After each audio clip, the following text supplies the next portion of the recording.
This high school sports presentation is sponsored by Kerner Chiropractic and Physical Therapy, providing personalized chiropractic care so you can live your life. Find us in the Northridge Plaza, Hayes. Thomas More Prep Marion. Through the dedication of students, parents, teachers, and alumni members, the focus is on Christian values and community awareness. TMP, Worlds of Opportunity, investing for eternity. Service Master Clean of Hayes. From the major accidents to the minor incidents, Service Master Clean of Hayes, Corey, Pam, and the entire staff supports the efforts of Hayes High and TMP. Call today, 628-6712. Lifetime Dental Care. Lifetime Dental Care provides your family health, function, and beauty. Check out all of their services at lifetimedentalcare.com. Lifetime Dental Care of Hayes, always accepting new patients.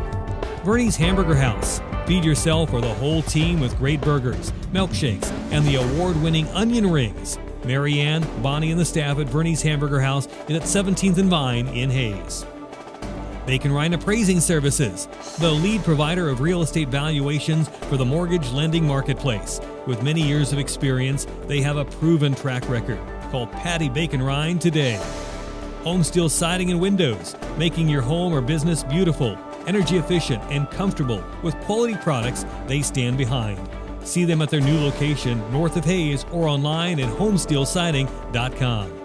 Thirsties. Before the game, during the game, after the game. Enjoy great food and a great atmosphere at Thirsties.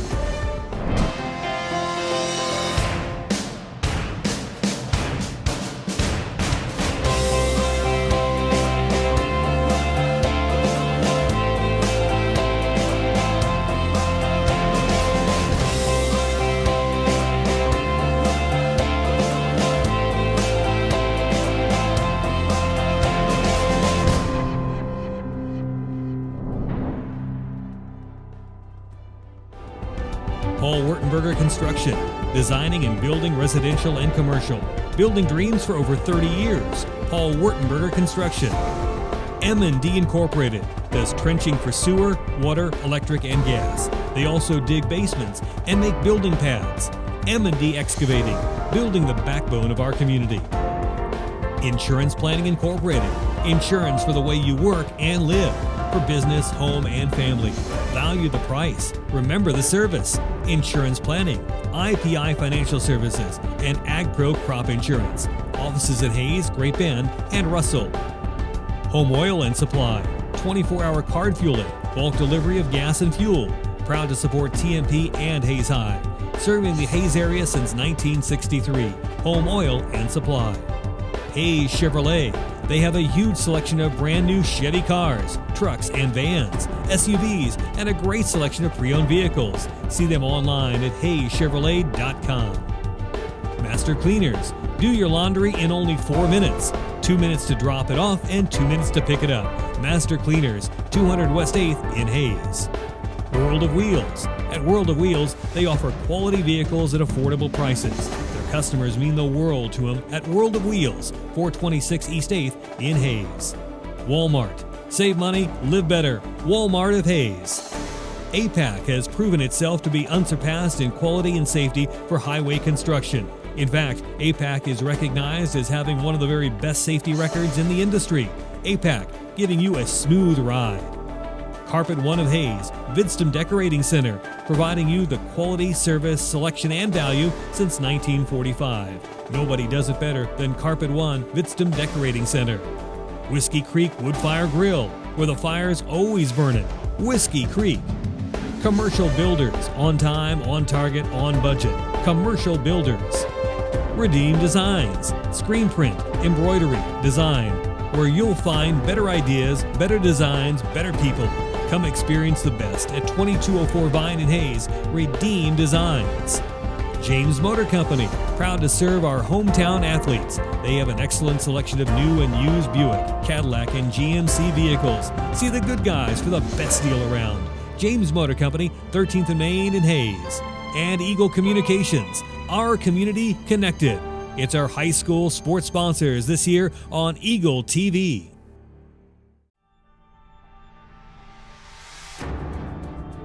This high school sports presentation is sponsored by Kerner Chiropractic and Physical Therapy, providing personalized chiropractic care so you can live your life. Find us in the Northridge Plaza, Hayes.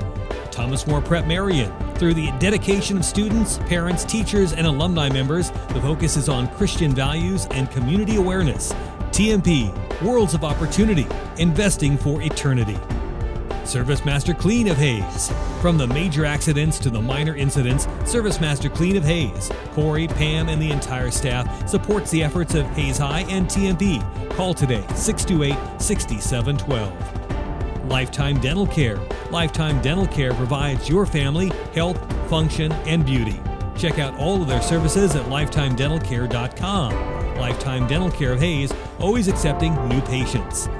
Bernie's Hamburger House. Feed yourself or the whole team with great burgers, milkshakes, and the award-winning onion rings. Marianne, Bonnie, and the staff at Bernie's Hamburger House is at 17th and Vine in Hayes. Bacon Ryan Appraising Services, the lead provider of real estate valuations for the mortgage lending marketplace. With many years of experience, they have a proven track record. Call Patty Bacon Ryan today. Home Steel Siding and Windows, making your home or business beautiful, energy efficient, and comfortable with quality products they stand behind. See them at their new location north of Hayes or online at homesteelsiding.com. Thirsties. Before the game, during the game, after the game. Enjoy great food and a great atmosphere at Thirsties.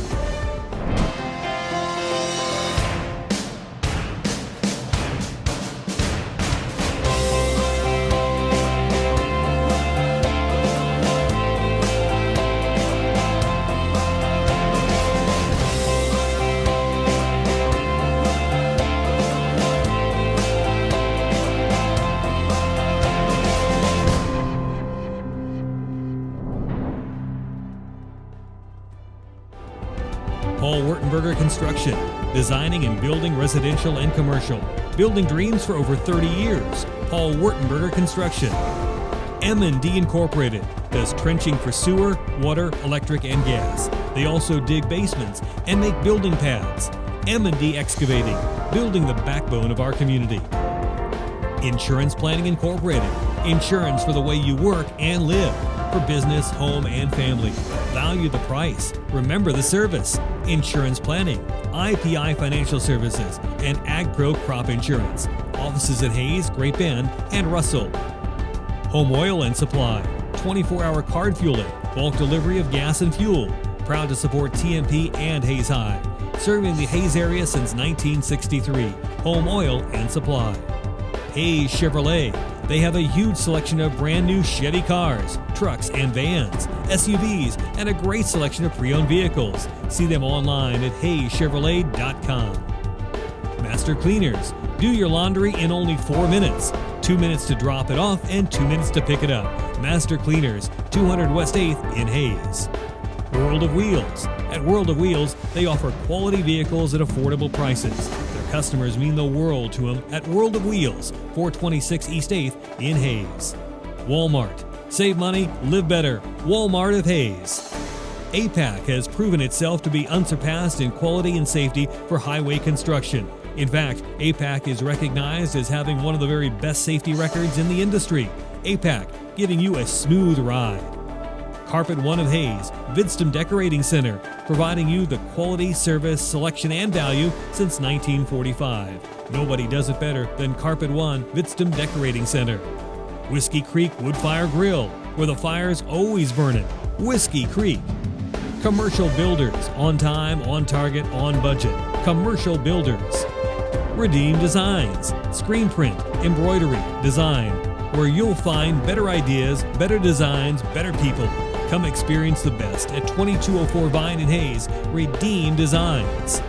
James Motor Company, proud to serve our hometown athletes. They have an excellent selection of new and used Buick, Cadillac, and GMC vehicles. See the good guys for the best deal around. James Motor Company, 13th and Main in Hayes. And Eagle Communications, our community connected. It's our high school sports sponsors this year on Eagle TV.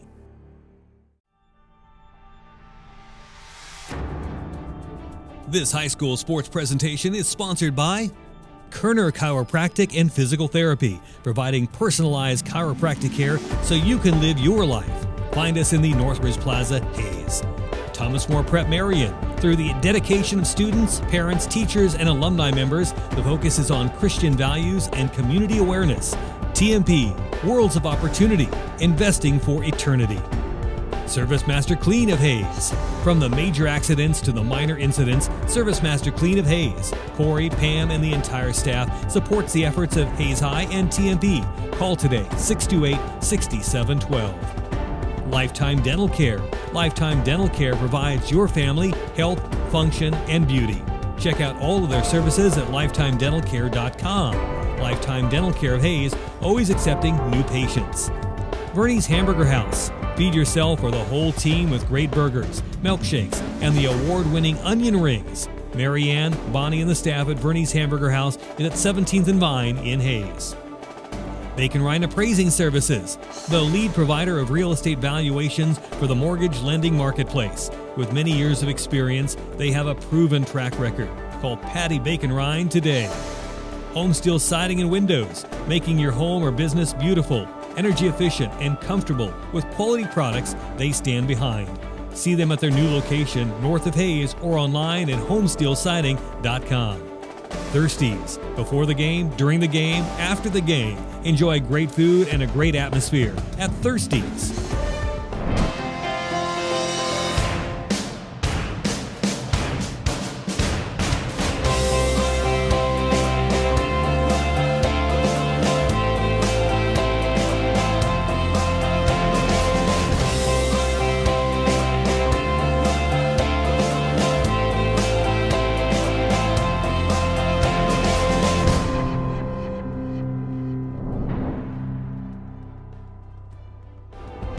Paul Wurtenberger Construction, designing and building residential and commercial.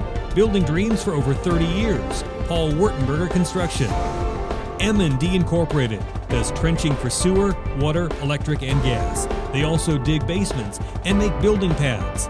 M&D Excavating, building the backbone of our community. Insurance Planning Incorporated, insurance for the way you work and live. For business, home, and family. Value the price. Remember the service. Insurance planning, IPI Financial Services, and AgPro Crop Insurance. Offices at Hayes, Great Bend, and Russell. Home Oil and Supply, 24-hour card fueling, bulk delivery of gas and fuel. Proud to support TMP and Hayes High. Serving the Hayes area since 1963. Home Oil and Supply. Hayes Chevrolet. They have a huge selection of brand new Chevy cars, trucks and vans, SUVs, and a great selection of pre-owned vehicles. See them online at hayschevrolet.com. Master Cleaners. Do your laundry in only 4 minutes. 2 minutes to drop it off and 2 minutes to pick it up. Master Cleaners, 200 West 8th in Hayes. World of Wheels. At World of Wheels, they offer quality vehicles at affordable prices. Customers mean the world to them at World of Wheels, 426 East 8th in Hayes. Walmart. Save money, live better. Walmart of Hayes. APAC has proven itself to be unsurpassed in quality and safety for highway construction. In fact, APAC is recognized as having one of the very best safety records in the industry. APAC, giving you a smooth ride. Carpet One of Hayes, Vidstem Decorating Center, providing you the quality, service, selection, and value since 1945. Nobody does it better than Carpet One, Vidstem Decorating Center. Whiskey Creek Woodfire Grill, where the fire's always burning. Whiskey Creek.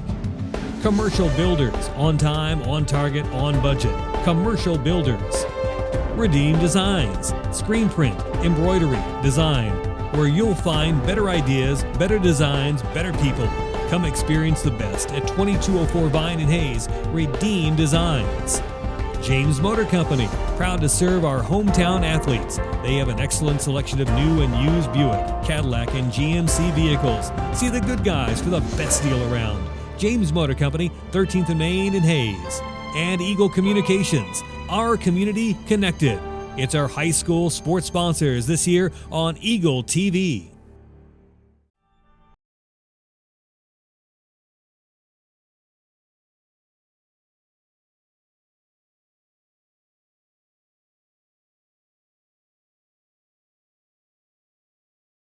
Welcome you to Wamego as the Hayes High Indians get set to take on the Wamego Red Raiders. I'm Dustin Armbruster along with Kurt David. Up top of the press box here in Wamego, we have Garrett Sager on the camera as well as Harrison, ECTV and HaysPost.com. By the way, a big happy birthday going out to Harrison's dad, Raymond Brent, with a birthday today. The Hayes High Indians are the road team. They are going to be trying to get a playoff spot here in Wamego. Kurt David, who gets the ball? Well, I'll tell you what, I think Wamego just gave the Hayes High Indians a gift. Captain Snipe for Hayes High, Colton Myers, Shane Behrens, and Hunter Brown actually lost the toss, but Wamego won the toss, elected to defer. I wanted the Hayes High Indians to get the ball first to take control of this game, and Wamego just gave them the opportunity. Hayes High Indians are going to move on this sideways field, moving from east to west. We don't get on many east-west fields, but Hayes High Indians will be going from east to west. There is a crosswind tonight coming out of the south, about 12 miles an hour. 79 degrees at kickoff, 55% humidity. Hopefully the Hayes High Indians hydrated well throughout the week. So here's your starting lineups for the Hayes High Indians. At quarterback, it'll be Hunter Brown. Fullback, Dylan Schmidberger. Keaton Markley will start at running back tonight. Tight end Shane Behrens back in the lineup. Wide receivers Wyatt Sheevy and William Sinnott. The left tackles Logan Schulte. The left guard Freddie Haynes. The centers Trey Van Pelt. The right guard Chance Brungart. And the right tackle will be Connor Winter. Defensively for the Indians, Shane Behrens at defensive end along with Tyrese Hill. The defensive tackles Freddie Haynes and Connor Winter. Inside linebackers Wyatt Sheevy and Xavier Danduran. Outside linebackers William Sinnott and Chance Brungart. Hunter Brown and Dylan Scheibler are the cornerbacks, and Keaton Markley is the safety. Starting lineups brought to you by Eagle Communications. Eliminate Wi-Fi dead zones with Pulse from Eagle Communications. Pulse is the ultimate home network solution that blankets your home and Wi-Fi. Call 877-61-EAGLE to learn more. Hayes High will be going left to right in what normally would be a setting sun, but that's already down. Clouds are settling in over top of Wamego here on Highway 24, just a couple miles west of the Highway 99 and 24 exit. Cross country will be taking place for classes 1, 2, and 4A. Hayes High left to right in their white jerseys, maroon pants, and maroon helmets, all red for the Wamego Red Raiders with white numbers. Your uniform update brought to you by Phase 2. Big thanks to Phase 2 for providing game day apparel for our broadcast. Quick turnaround and ready to help your team with game day items in stock as well. And kickoff is brought to you by Steel Fabrications, the Ironmen of Western Kansas. Kicking off for the Red Raiders, David Piskowski, one of the 21 seniors on this roster. Hayes High will send William Sinnott back to return the kick. It'll go to the near sideline and out of bounds. Hayes High has been sending back a different returner, a freshman, Tavian Creamer. Teams have started to take notice. As a result, teams are starting to kick the football out of bounds. So Hayes High will get good starting field position on their opening drive. Hayes High comes in with a 2-6 record, but 1-1 in district play. A win by Hayes High, a win by McPherson. Indians reach the playoffs. Wamego has been eliminated from playoff contention. They're 3-5 on the season with a win over Rock Creek 18-6, a win over Chapman 41-0, and a win over Concordia 35-22. So Hayes High will start with the football on their own 35-yard line, left to right. Hunter Brown under center. Out of the I formation, handoff Markley, tries right side, bounces up in the middle, gets 4, nearly 5 yards on first down. Nice run for Keaton Markley, the tackle made by Tyson Lowen, his 81st tackle of the season, 4-yard gain on first down. That run off the near side tackle, Dustin, something you saw on films is that teams have been been able to take more advantage of the Wamego defense if they go straight at them versus trying to go around end. A lot of quickness in the linebacker core for this Wamego Red Raider defense. This time, Markley is going to be right behind Hunter Brown. Brown will hand off to Markley. Markley goes on the counter play just inside the right hash across the 40-yard line. Is going to pick up to the 41, gain of 2. Hayes High 3rd down and 6. Last week the Hayes High Indians, it'll be 3rd down and 4 for the Hayes High Indians. Last week Hayes High 4 for 9 on 3rd down, 31% on the year. This one comes from the right hash at the 41-yard line after 2 handoffs to Keaton Markley. Split wide receivers, Sinnott left, that is Sheevy right. Brown under center is going to keep it himself. Look to throw the screen backside to Markley. He bobbles it and dropped it. He had enough room to run, but he bobbled it twice and dropped it. Markley had a great day last week at wide receiver with 6 catches for 100 yards, but Hayes High 3 and out. And will punt the football away. It'll be Colton Myers to kick. Returning the punt is going to be Blake Aria. He'll stand back at about the 20-yard line. The snap, a good one, back to Myers. Myers gets off a low line drive kick, goes over the head of a different returner. That's Ty Cooper. It's going to roll out of bounds inside the 10, near the 7-yard line. Yeah, Cooper didn't try to field it. He watched it go out of bounds, and now the Hayes High Indians have backed Wamego up on their first possession of the game to the 5-yard line. A 54-yard punt by Colton Myers, who's been averaging 32 yards per punt on 10 punts this year. So from the 5, after Hayes High goes 3 and out, not the start Hayes High was looking for. They set up a lot of screens this week in practice, but couldn't take advantage of having a screen on the backside. From the 6-yard line, they'll call it right to left, and for the quarterback, it'll be Justin Ebert, who was a wide receiver earlier this year. Inside handoff, big hole is going to go over the left side, and now the ball loose on the ground, but they say first it was Alex Vance down by contact all the way up at the 15-yard line, a gain of 9 on first down. Yeah, we talked about those 2 big linemen up front, Tyler Patrick and Dawson Delfords. They're juniors, 290 pounds, 276 pounds. Those are the 2 guys the Hayes High Indian defense have got to figure out a way to control. Dylan Blaine, who was a quarterback last year, threw for nearly 1,500 yards. 4 games at quarterback this year, splits out to the right. Aria left for this 2nd and 1 play from the 15-yard line. Ebert with Vance to his left. High snap, hands off to Vance. Vance is going to get hit at the line of scrimmage, and he did not get the first down. No gain on the play. Indians clog up the hole that time on the counter play. 3rd down at about a half a yard. And it was Connor Winter who was in there on the defensive line who clogged up that hole. Hayes High's got an opportunity to have a big day along that offensive line. Here comes from the sideline Tyson Lowen.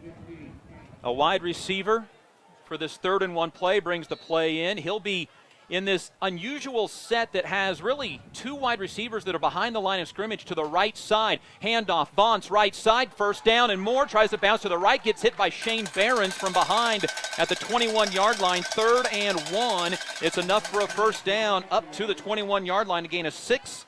3 plays, 3 handoffs to Alex Vance for 15 yards, and the Red Raiders have a first down at the 21. Hayes High 3 and out on their first possession of the ball game. Ball in the middle of the field, right to left, split wide receivers. 2 wide receivers behind the line to the right of the offensive line. Vance, big hole, gets his jersey drug on, and he'll be taken down after a short gain of about 2. Up to the 23-yard line. 4 handoffs in the game, all to Vance. Is Wamego setting up the play-action pass. Vance, 109 carries through 8 games this year. 2nd and 8 coming up for the Red Raiders of Wamego. Chance Brunkard in there with nice pursuit along the defensive line to be able to make that tackle. Wide receiver Dylan Blaine left. 1 wide receiver splitting out to the right side. Shotgun, Indians showing blitz. They bring the blitz. It's going to be Vance getting by the line of scrimmage, then getting hit at the 25.5-yard line. There's Xavier Danduran, who had 16 tackles last week to make the tackle just across the 25. Near the 26-yard line. We'll give him 3 yards, and it'll be 3rd down and 6 for Wamego. The Red Raiders 1 for 1 tonight coming into the ball game. Ty Cooper, the wide receiver who does not start, but the sophomore with 19 catches on the year. 4 wide receivers, 2 left, 2 right. For the quarterback, Justin Ebert may be throwing his first pass on 3rd and 6. Option play, end around to Ty Cooper. Cooper now wants to throw, has a guy open down the field. It is a catch made by Dylan Blaine across the 50. Indians got caught up on the end around, and then Cooper stopped, threw back the other way. Hayes High caught out of position. They worked a lot this week on those plays. Across the 50 down to the Indian 47-yard line. Dustin, that's something you mentioned to me earlier in the week as you were watching film. The Wamego Red Raiders have a tendency to do trick plays like that to gain up additional yardage. 27 yards on the play, and now a run straight up the middle, and Wamego right now has all the momentum. It is the quarterback. Yeah, Justin Ebert just took that thing as a draw. It was on a quick play. They had that play called and hit, and they ran a quick draw right up the middle. Justin Ebert picked up 9 yards. And again, back to the line of scrimmage quickly is Wamego, and now whistles. And Ebert was ready to run off another play there quickly.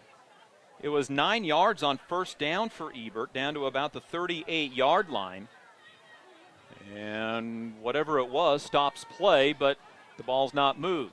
Split wide receivers, 2 wide receivers up into the front of the line. It's a keeper by the quarterback. Ebert catches the corner again on a nice block. Gets taken down as he gets near the 30-yard line. Well, Hayes High right now has just not responded to the Wamego defense. Hayes High watches Wamego drive from their own 6-yard line now to the 31-yard line. It's a gain of 7 for Ebert. It's been 8 plays, and they've gotten through. This is their third first down that they've made it down the field so far tonight. 7.5 to go, first quarter. Hayes High 3 and out on their first drive. 1 wide receiver right, 1 to the left for Ebert. Ebert, handoff to Vance, tries to break it outside. He gets taken down in the backfield. Xavier Danduran with the tackle. Talk about senior night. Danduran in his only season for the Indians drops Vance for a loss back at the 34-yard line, loss of 3. We're talking about seniors. One of those for Wamego is Stetson Roberts. He's jumped in there as a senior to start tonight. He's not a typical starter on the offensive line, but tonight he's done a good job controlling the near side of the line of scrimmage. That time, the Hayes High Indians overloaded that side of the line of scrimmage, was able to get pursuit in the backfield. Ty Cooper and Dylan Blaine, the 2 for the trick play out to the right side as wide receivers. 1 wide receiver left is Keller. It's going to be a pass over the middle, blocked down at the line of scrimmage by Tyrese Hill. Hill got those long arms up in the air, was able to knock it down as he was being blocked by the right tackle, Dawson DelForge. Incomplete, 3rd and 13 coming up for the Red Raiders. Okay, now 3rd and 13. This is one of those passing situations I think it's important to force Wamego into. Tyrese Hill from that defensive end position's got a real chance here to get some pressure back on Ebert at the quarterback. 12th play of this drive. 6:49 remaining in the opening quarter. No score. Hayes High 3 and out. A punt down to the 5, make it the 6-yard line by the Indians senior Colton Myers, but Wamego 2 for 2 on 3rd down. 3rd and 1, 3rd and 6. This is 3rd and 13. Justin Ebert split wide receivers. Vance to his left. Play action pass. Ebert with time. Looks to the right side down the field. It's going to be knocked away and incomplete. Knocked away by the Hayes High Indians on that side.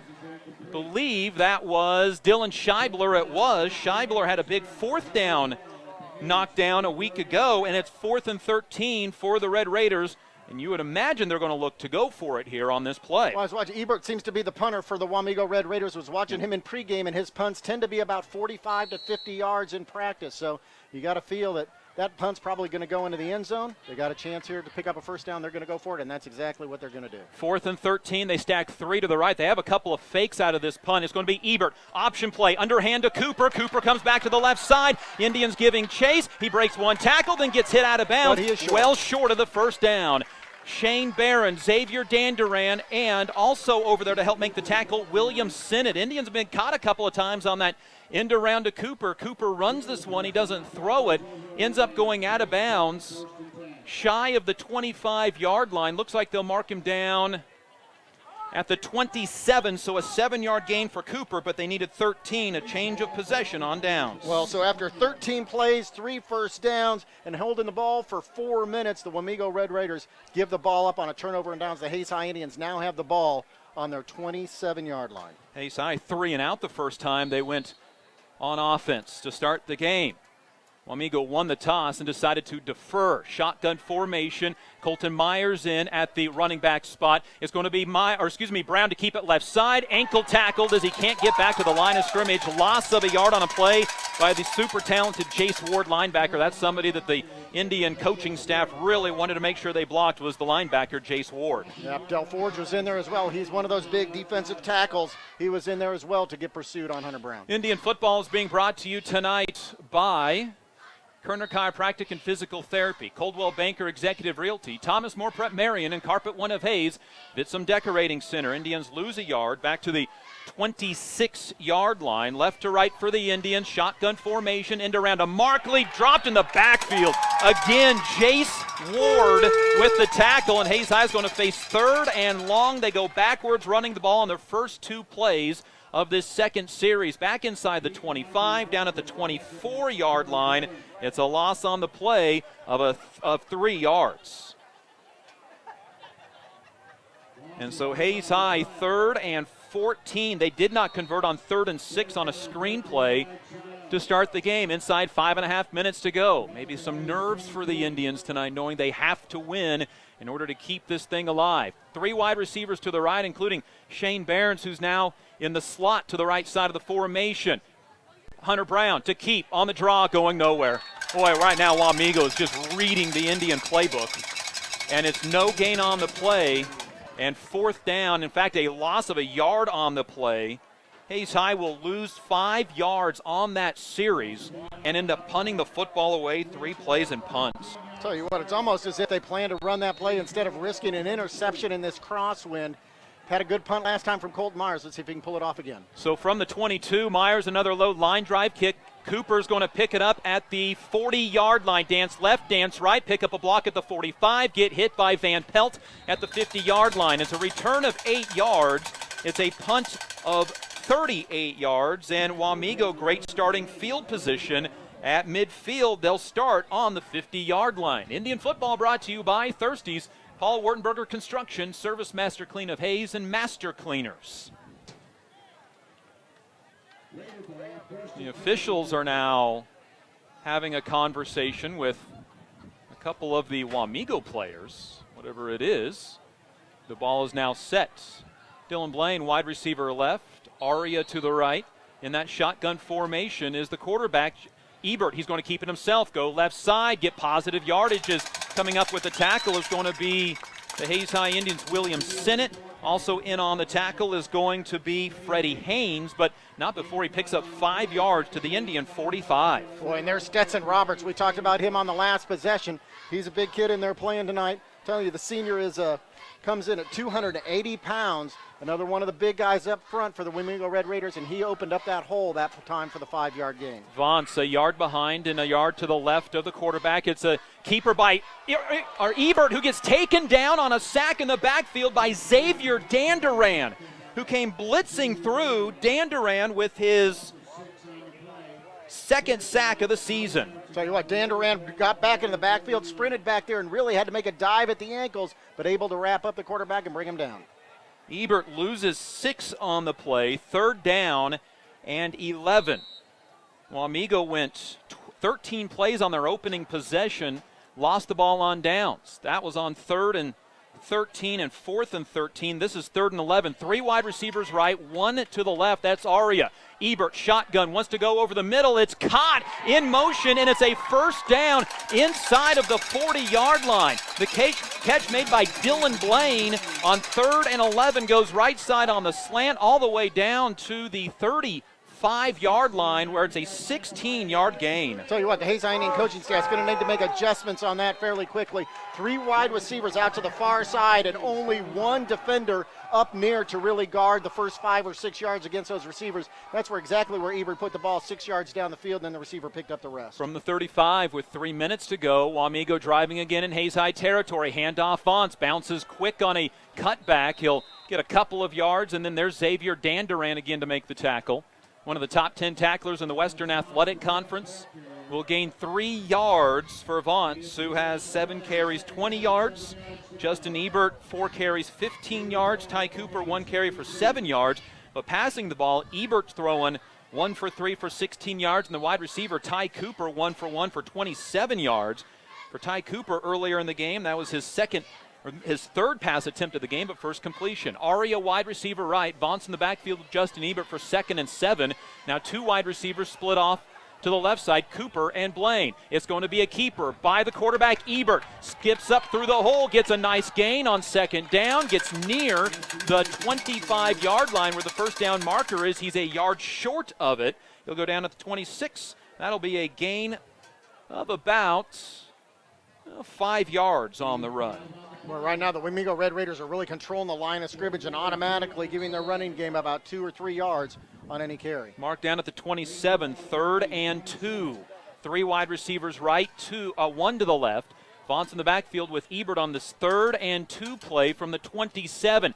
Ebert wants to throw quickly over the middle. It is caught, makes a man miss. It is on the catch, Jace Ward, who carries a defender all the way down inside the 15-yard line near the 13. It's a gain of 14 for Jace Ward, his 27th catch of the year, first tonight. Tell you what, he picked up 6 extra yards there with defenders on his back. He just carried those defenders close to the goal line. We talked about Wamego seniors playing with pride tonight, and that's what we're seeing in this first quarter. Ball down to the 13. Split wide receivers. Aria right, Blaine left, and timeout. Wamego, they had 12 on the field. It's their first timeout of the game. Our first stoppage of play with 1:24 to go in the first quarter. Scoreless, but the Red Raiders are in the red zone. Indian football is brought to you by Lifetime Dental Care, Insurance Planning Incorporated, Home Oil and Supply, and Hayes Chevrolet. And right now, Hayes High has not answered the bell. Well, no, we talked about the key to the game is Hayes High Indians need to get off to a quick start offensively, and they're not doing that. They've had 2 consecutive three and out possessions. Meanwhile, Wamego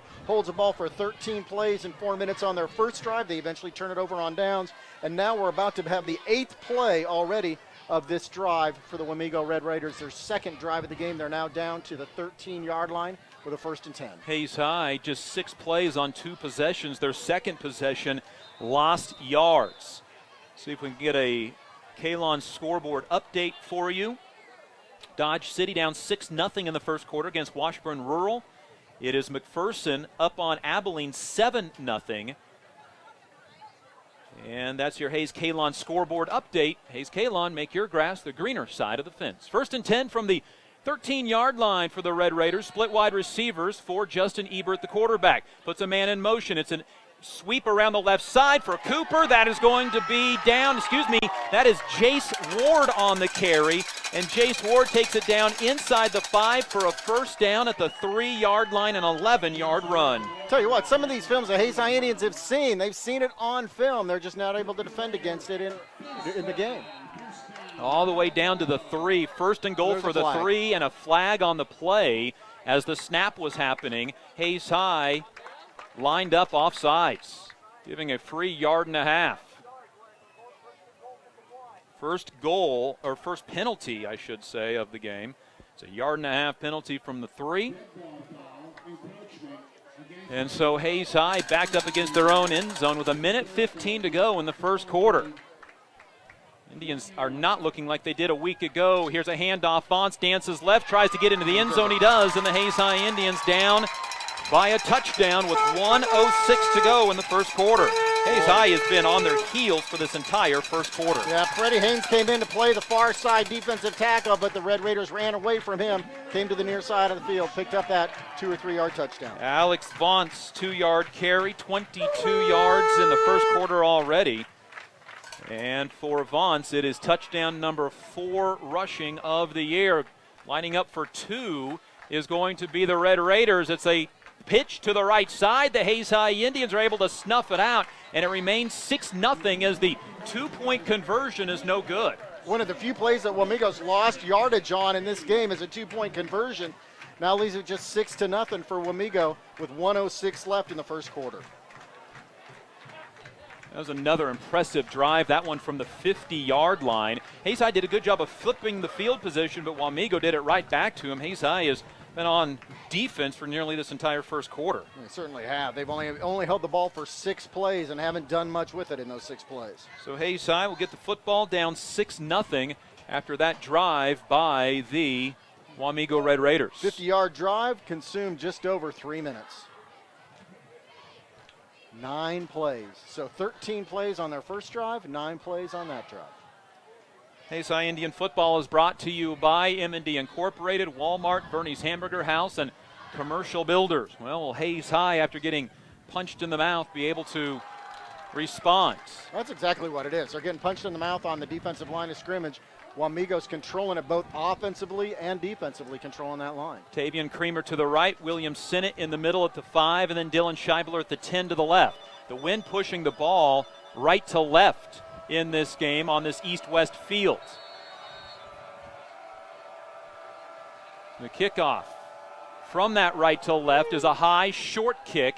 Well, now it carries to the 5, to the 6. It's going to be Sinnott taking at the 10. At the 15, makes a man miss, spins off a tackle, and gets himself up to the 30-yard line, and a flag comes in on the play from the near sideline in front of the Wamego coaching staff. I suspect they're going to call a personal foul here on Wamego. That hit was up near the helmet, and I suspect that's what they're going to call. The ball is advanced to the 29-yard line, and it is a block in the back on the Hayes High Indians, their second penalty of the night. Boy, you're right, William Sinnott took a shot at the helmets. Well, the flag came in as the tackle was being made, so a late call on a block in the back, I would suspect. So. McPherson leads Abilene 7-0 okay, so after one quarter. Half of the equation's happening here. The other half of the equation for the Hayes High Indians, which is what they have the ability to control, has not started out well for them. 7-7 Liberal and Emporia at half in the Week 9 5A game in Liberal. So Hayes High has to start back at their own 19-yard line. They started at the 35, the 23, now 19, trailing 6-0 with 1 minute even to go in the first quarter. I formation from the Indians. Brown handoff left side. Bouncing is going to be Markley trying to break it left side. Runs over a defender at the 25-yard line. Best play for the Indians is a gain of 6 by Keaton Markley. Well, that's exactly right. He hit the hole quick, was able to get back into the secondary of the Wamego Red Raiders, pick up 7 or 8 on that play. Yeah, they will mark him up across to the 26-yard line, so give Markley 7, who did see a little time at running back a year ago. He carried the ball just a few times as a freshman, much more comfortable as a sophomore. Final play likely of the first quarter, Indians down 6-0. Split wide receivers. It's going to be an end around. It's going to be a handoff to Schmidberger, the fullback up the middle, gets the first down at the 30-yard line, and the clock will stop with 16 seconds remaining as up to the 30-yard line, and enough for a first down is the first carry for Dylan Schmidberger, a gain of 4. 16 seconds on the clock. The clock will wind as the ball is set, and Hayes High can let this clock wind down if they so wish at the end of the first quarter, and that's what they'll elect to do. Hayes High down 6-0 in Wamego in a must-win situation for the Hayes High Indians for a shot at the playoffs. We're back in a minute. This is Hayes High Indian football.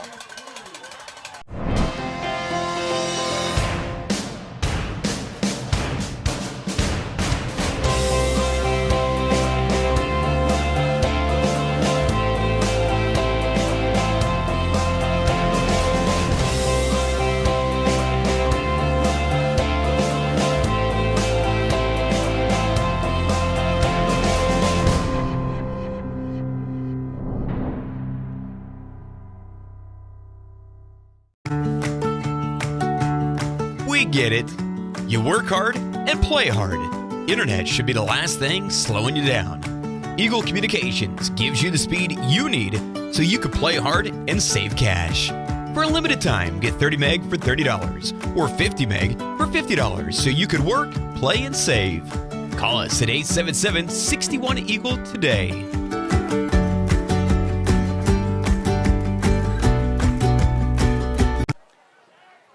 Back in Wamego, the Hayes High Indians now move right to left, down 6-0 to Wamego. Kurt David, 3 quarters left, but Hayes High's got to kick something into high gear here. Well, they finally kicked it into gear on these last 2 plays. The first 2 possessions of the first quarter were 3 and outs, both possessions, while Wamego had much better production, eventually scoring a touchdown on their second possession.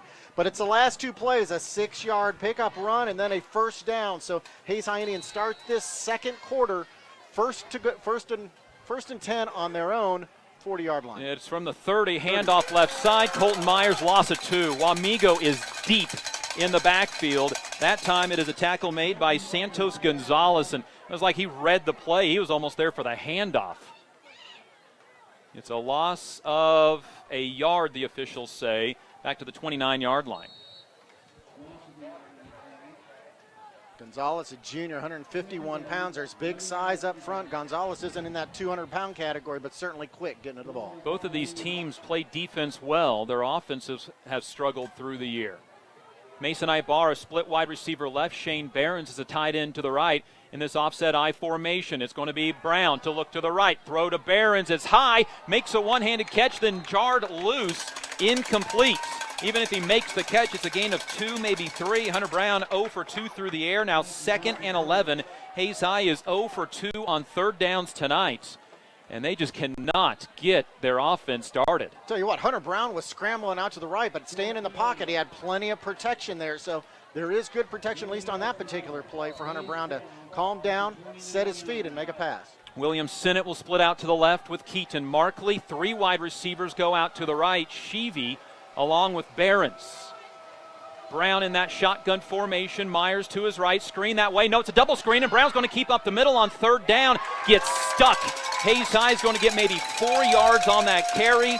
It is Tristan Neff, a senior, that made the good stop. Hayes High is going to punt. They get a first down, but only get about 14 yards total. The ball goes up to the 33-yard line, a gain of 4, and a disappointing drive for the Hayes High Indians. To say not a 3-and-out, but a five-run possession there. Hayes High with 3 drives, 3 punts. Wamego comes after this one, a high punt near the sideline, and it's going to go out of bounds.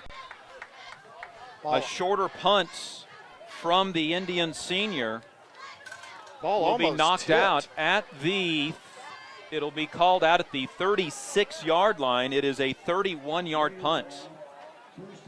Hayes High defense needs to buckle down. 3-play punt, 3-play punt, 5-play punt. And now Wamego with the ball officially at the 37-yard line, a 7-0 or 6-0 lead. They went 13 plays and lost the ball on downs, 9 plays, and a touchdown. It's a toss left side for Vance, gets to the outside, gets positive yardage, gets near a first down across the 45. He'll be marked down at the 46. It's going to be a gain of 9 yards on the shovel pass to the left side. Wamego effectively took the defensive end on the far side and pushed them inside of the field. That cleared up a big lane on the far side of the field for Wamego to run out to. 9 yards on the shovel pass to the 46. On the left hash, left to right for the red-clad Red Raiders of Wamego on Highway 24. It's a handoff, no keeper by the quarterback. Ebert's going to try to get to the left side. He does so. Indians lose him in contain, up the right sideline and gone. Hayes High simply gave up on the play, and Ebert scores. Hayes High is not in this game right now. Mentally, they are just not in the game. That's exactly right. There was walking towards him, and they gave up thinking he was going to go out of bounds. And he stuck it along the sideline and got into the end zone. Hayes High has a chance at the playoffs, and right now they have not answered the bell in Wamego. 9:50 to go, second quarter. A 54-yard run by Ebert. The Wamego quarterback with his first touchdown rush of the year. He had 35 yards rushing all season. And now the extra points is up, and it is good by the kicker, David Paskowski. Hayes High is down 13-0, and they need to get to the sideline and regroup in a hurry. Well, one of the big things they had to fight tonight on senior night was Wamego, 21 young men who aren't going to play another football game in high school, and they're fighting that pride right now, and somebody forgot to tell the Hayes High Indians that if they win this game, they get to play for another week. So just 2 plays on that drive by the Red Raiders. And on those 2 plays, they end up going 63 yards, a 54-yard run by Justin Eberts. Hayes High now, not only do they need to regroup, but they got to score 2 touchdowns and get the extra points just to get the lead. Okay. Here again, now that runs to the near side of the field, and here again, the defensive end got sucked up to the middle of the field, opening up the outside of the field, but the Hayes High Indians had good pursuit, but they just assumed Ebert was going to go out of bounds, and that's not at all what he had intended. Wamego, you can tell their game plan, get to the edge, and it has worked well for them so far. 13 plays, loss of the ball on downs, the 9 plays touchdown, 2 plays touchdown. Hayes High will have William Sinnott standing at the 10-yard line for this Paskowski kick. He tees it up in the middle of the field at the Red Raider 40-yard line. The kick is a high short kick. It's going to be taken by the Indians. Hayden Brown at the 35-yard line. He was at the 25-yard line, gets up across the 30. And Hayes High, who's had decent starting field position tonight, is down 13-0 so far on offense. Hayes High has 15 yards on 3 drives. This drive will start from the 32. And 1 first down. And that was on their previous drive. Punt for Hayes High.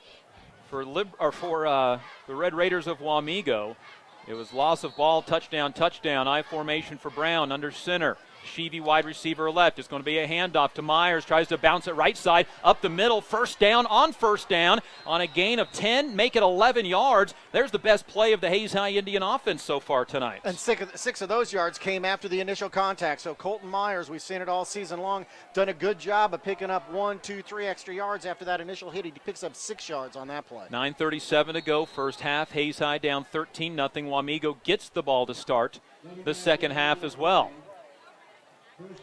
Van Pelt will take that line to the 43-yard line. Going right to left. Shotgun this time. Out of the pistol, that is, for Brown.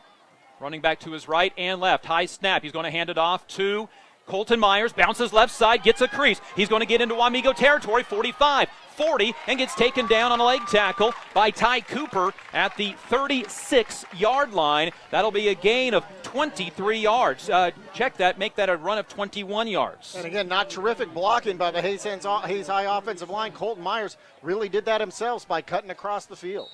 So Hayes High into Wamego territory for the first time, officially marked down at the 37 on the 20-yard run. Shane Barron's tied in right. Wyatt Sheevy, wide receiver left, and now Keaton Markley is in the slot left. It's going to be a handoff to Schmidberger up the middle, bounces off one tackle, breaks off a second leg tackle. His forward progress will likely still lose a yard. Good inside handoff to Schmidberger, but an ankle tackle stopped any progress. 2nd and 10. You know, it's interesting. Gonzalez, who's the near side defensive end, is lining up outside of Logan Schulte. So Logan Schulte doesn't have a man on him to block, so he's got to go after a linebacker. Leaves Gonzalez untouched to get in the backfield. Same formation for 2nd and 10. 4 down linemen for the Red Raiders. They put 8 in the box. It's a handoff right side for Colton Myers. Gets away from an ankle tackle, then gets away from a waist tackle, gets near the first down marker. He may have got the first down. He did inside of the 26-yard line. It's an 11-yard gain for Colton Myers. So he's got 11, 20, and 11 on this drive, and Hayes High getting some progress finally on the offensive side of the ball. Now whistles as they need to reset the chains. Myers picking up the first down because another 3 yards after the initial contact. 1st and 10 from the 26-yard line for the Indians. Moving right to left. Sheevy wide receiver right. I formation with Markley to the right side. Barron's tied in left. Handoff left side to the Indian senior running back Colton Myers. He gets a yard just shy of the 25-yard line. That time the Red Raiders were ready for Colton Myers and nowhere to make the jump cut. Tell you what, it was looked like it might have been. I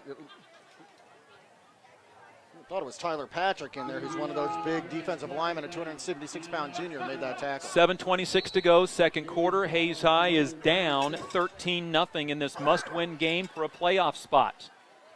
Barron's tied in right.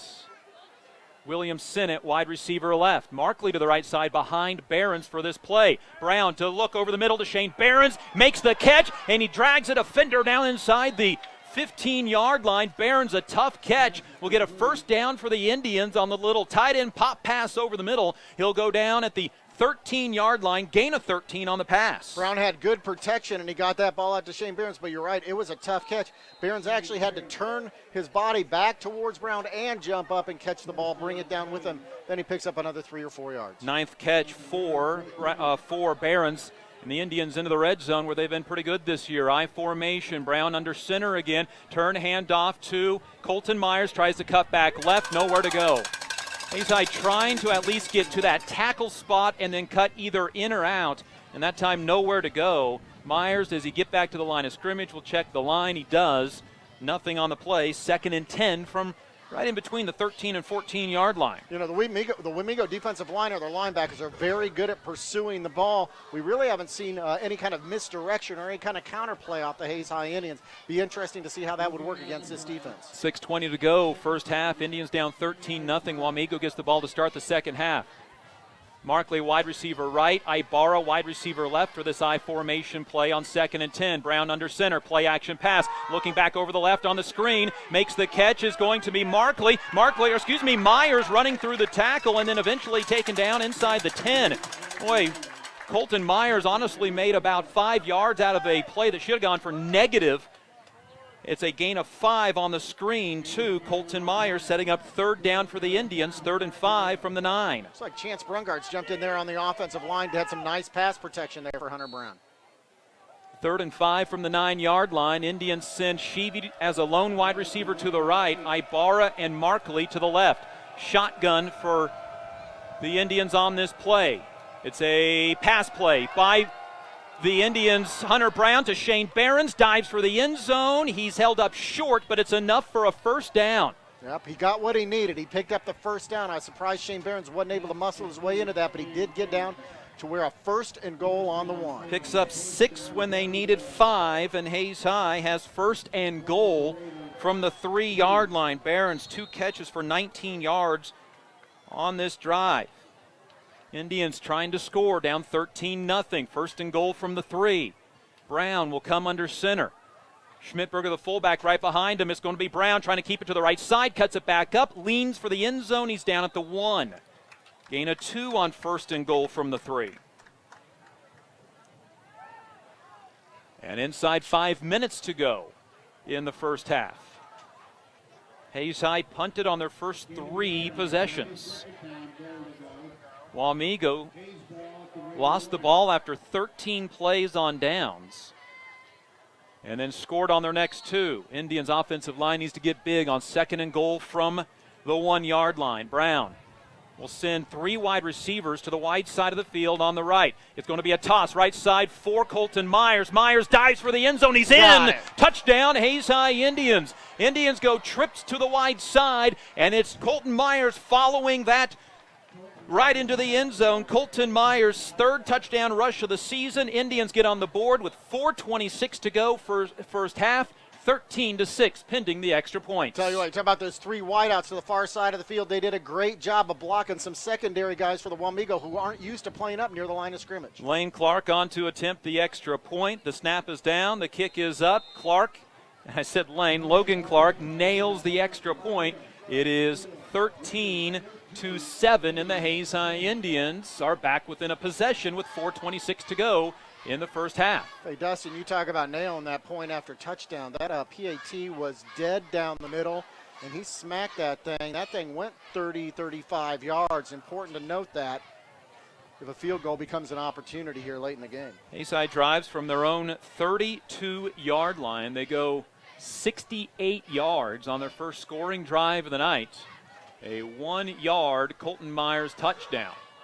Hold the ball for 5 minutes and 20 seconds on 13 plays. 4 first downs. That's the kind of quality drive we talked about that the Hayes High Indians needed. They really needed on their first possession, but it's nice to see that they finally come here now to take the control of the ball and move it down the field.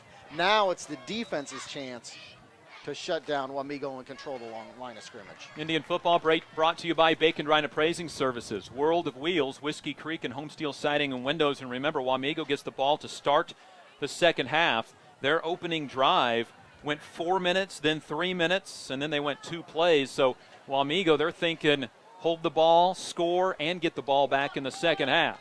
So Logan Clark will kick off from the 40. He's got 1 touchback this year, but the way that Kurt said that last kick looked, maybe he's aiming for this end zone. Back to return the kick is going to be Ty Cooper and Jace Ward. Ward left, Cooper right. They stand at about the 7. The kickoff is going to be a high, short pooch kick. It's going to land. It's going to be taken at about the 25-yard line. It's Keller returning on that left side, and he's going to get out near the 35. Returning the ball was Matt Keller. Oh, excuse me, that is Matt Keller. And so it'll be Wamego football at the 20, check that, make that the 34-yard line. See if the Hayes High Indian defense can stand up here. Colton Myers. Conrad Viner coming in on the defensive line. Hunter Brown on that right side. It's that same pitch to the left side. Indians read it this time. Vance gets across the 35, gains 2, but the Indians there to make the tackle. Same toss play left side on that shovel pass, complete to Vance for 2 yards. Chance Brungard doing a nice job of reading that and stringing that play out there. Vance's second catch of the night.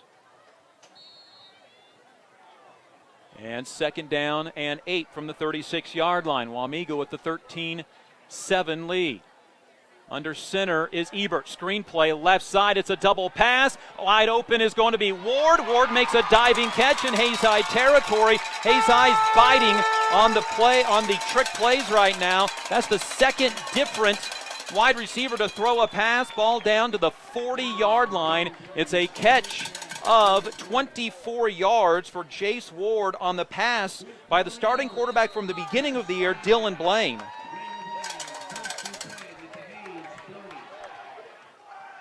And Wamego back up to the line of scrimmage. Handoff, Vaughn straight up the middle, gets a guy to miss, goes right side, gets the sideline, then forced out of bounds. Slipped out of bounds more than anything, but he picks up a first down on first down inside the 30. Hayes High right now just is unable to make contact at the line of scrimmage. Gain of 12 on the run by Vaughn's. Tell you what, Keaton Markley not giving up on the line of on the sidelines that time. Made a nice hit, about a half a yard inside that out of bounds marker. Ball down to the 28, 3:27 to go in this first half. Blaine splits out left, timeout on the field. Hayes High is going to use a timeout. Head coach Randall Rath uses the first of the Indians' 3. Indian football brought to you by APAC, Redeem Designs, James Motor Company, and Eagle Communications, our community connected. Tell you what, Hayes High Indians have got to fight pride of Wamego, but they really have got nothing to lose and throw in those double passes or reverses.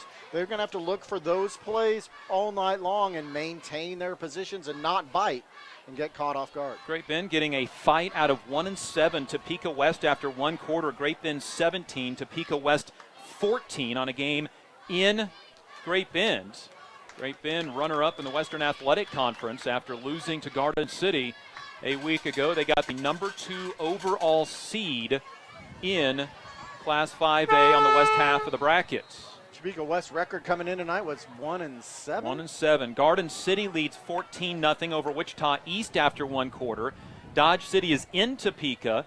Both teams 5-3. Dodge City and Washburn Rural 6-3 Dodge City after one. That's your Hayes Kalon scoreboard update. 2 wide receivers left. Aria 1 wide receiver to the right. Ebert on this 1st and 10 play from the 28-yard line of the Hayes High Indians. It's going to be a keeper by Ebert. Left side, big hole, up the middle, bounces left, first down. And these are just massive holes being opened up on the line of scrimmage. This Wamego offensive line is playing really well. They're going to mark him down short of the first down marker, gain of 8 down to the 20. Wamego offensive line's playing well, but the Hayes High Indians are having to spread out to cover both the run and the pass.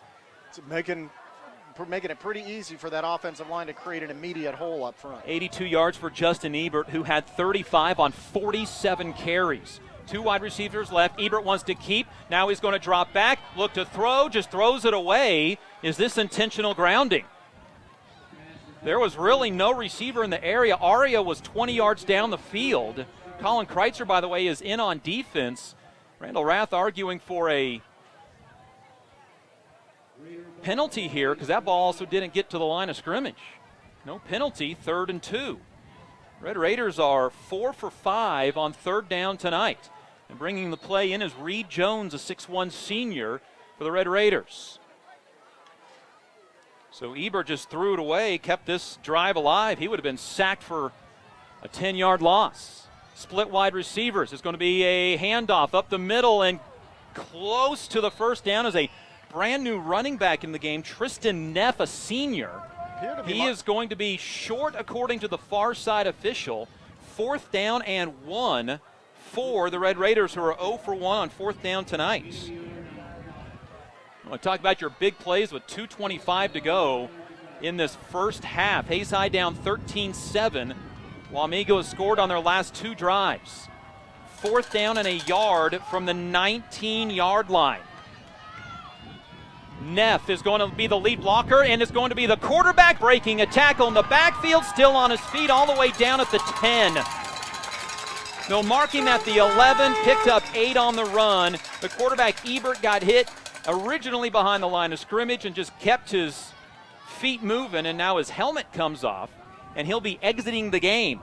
Tell you what, though, he had both running backs to run behind and a big offensive line who just opened up a hole, and you know it, when you've got that many guys playing close to the line of scrimmage, you make it 1 yard or 2 yards past the line of scrimmage, it's open field running after that. Justin Ebert will come out of the game after losing his helmet. He has 90 yards rushing after last all season having 47 carries and just 35 yards. So the original starting quarterback from the season, Dylan Blaine, will be in the shotgun for this play, 1st and 10 from the 11-yard line. End around to Cooper. Cooper cuts back up the field. He's at the 5. He dives for the end zone. He's short. He's near a first down at the 1. Going to have 1st and goal at the 1 with 1:38, now 1:37 left on the clock. And remember, Wamego's deferred the toss, so they're going to get the ball back in the second half. It'll be a gain of 9 down to the 2. Wamego converted on 4th down to keep this drive alive. Justin Ebert back into the lineup as the quarterback. He is going to hand it off. Flag on the play. That's a false start. 5-yard penalty on the Red Raiders will make it 2nd down and 6 from the 3-yard line. Or excuse me, 2nd down and 6 from the 8-yard line. First penalty on the Red Raiders. 1:13 to go in the half. Red Raiders trying to score on back-to-back possessions here at the end of this. And then at the beginning of the second half, they've scored on back-to-back possessions before this to take a 13-0 lead. Hayes High got a drive to make it 13-7, but Wamego threatening to go up by 2 scores again. 3 wide receivers right to the left for Ebert. Ebert drops back to pass, looks left side, wide open. A catch made by Dylan Blaine. Touchdown for the Wamego Red Raiders. Uncovered Dylan Blaine, his 7th touchdown catch of the year, and Hayes High back down 2 possessions, 19-7. Boy, Hayes High Indian defense just cannot figure out either the offensive line or the offensive scheme for Wamego. Wamego pretty much going run to the right, run to the left. They can go to the outside or they can pass the ball. All facets of their offensive game are working tonight against the Hayes High Indian defense. Dylan Blaine's 3rd catch of the night. This one for a touchdown. Extra point is blocked at the line of scrimmage. Hayes High looks like Xavier Danduran got in there and blocked the extra point, but right now a little consolation because the Indians are down 19-7, and Wamego gets the ball back in just 62 seconds of play to start the second half. And a 12-play drive that goes 66 yards down the field. Another strong drive by the Wamego Red Raiders. That was a 3-minute and 24-second drive, an 8-yard touchdown pass. Remember, they converted on 4th and 1, picked up 8 yards on the play. Hayes High right now is just reeling. Wamego's throwing in nearly everything in their playbook at this game. Tell you what, I don't know that the Abilene Cowboys ever thought they'd be rooting for the Wamego Red Raiders, but they certainly are right now. 1:02 to go in the first half. Does Hayes High have a big return to try to set something up in this second quarter, down 19-7? Wamego as a team averages just 14 points a game this year. Hayes High's defense has been a staple this season, but they have gotten gashed in this contest. Held a high-scoring Abilene team down last week. The kickoff from the Red Raiders is going to be a kick to the sideline. Scheibler to take at the 14-yard line, advances to the 20, 25 to the 30, still on his feet, 35, still on his feet, 40, still on his feet to the 42-yard line. Well, Hayes High gets some decent starting field position with 54 seconds remaining in the first half to try to put something together, maybe try to make this a one-possession game. The official says down at the 40-yard line. How aggressive does Hayes High get here with 54 seconds left? I don't see that they've got anything to lose. From the right hash. Good return by Scheibel up that right sideline. Behrens to the right side. Seems starting to hobble just a little bit on that ankle. Sheevy to the right, Markley to the left. Big week last week, 6 catches, 100 yards. Shotgun for Hunter Brown. Myers to his left. Brown takes the snap. Wamego brings the blitz over the middle. Shane Behrens can't make the one-handed catch. Behrens is off a step tonight. We saw him going to the right side of that formation, and he's just not quite 100%. 2nd and 10 from the 40, and the route was open. Brown throwing 3 for 6, 24 yards, 50 seconds to go in the first half. Hayes High does have 2 timeouts remaining. Markley wide receiver left. William Sinnott wide receiver left. Wyatt Sheevy goes as a wide receiver to the right side on 2nd and 10. Wamego this time does not bring the blitz. It's going to be Brown scrambling, looking to the right, making a catch to Sheevy. He'll go out of bounds up across the 45-yard line. I think they'll mark him right at the 45, maybe 46. Sheevy on the catch, his first of the night, out at the 46-yard line, gain of 6. It's 3rd down and 4 for the Indians from the 46-yard line. Okay, so you got 2 more plays here to pick up a first down. Remember, Clark really had a nice PAT. I'm saying he can probably pick up a 30-yard field goal. So 20, 30 more yards, and you give him a chance. Williams sent it out of the game to the sideline on this play. Markley right, Barons left. Sheevy now makes it 2 wide receivers to the right side out of the pistol for Brown, who has 2 in the backfield with him. Brown steps down on the right foot. Option play right. Options at 2. Colton Myers nowhere close to the first down. Knocked out of bounds, shy of midfield where they needed to get the first down. Needed 4 on 3rd down. They're going to pick up a half a yard. And 4th down for the Indians, and the clock stops with 37 seconds remaining. 4th down and 3, and Hayes High is going to punt. So Hayes High will punt this one from their own 47-yard line. Does Hayes High have a fake in the book we don't know about? They haven't ran one yet this year, and a timeout on the field. Hayes High couldn't get the personnel onto the field correctly. 2nd timeout of the game.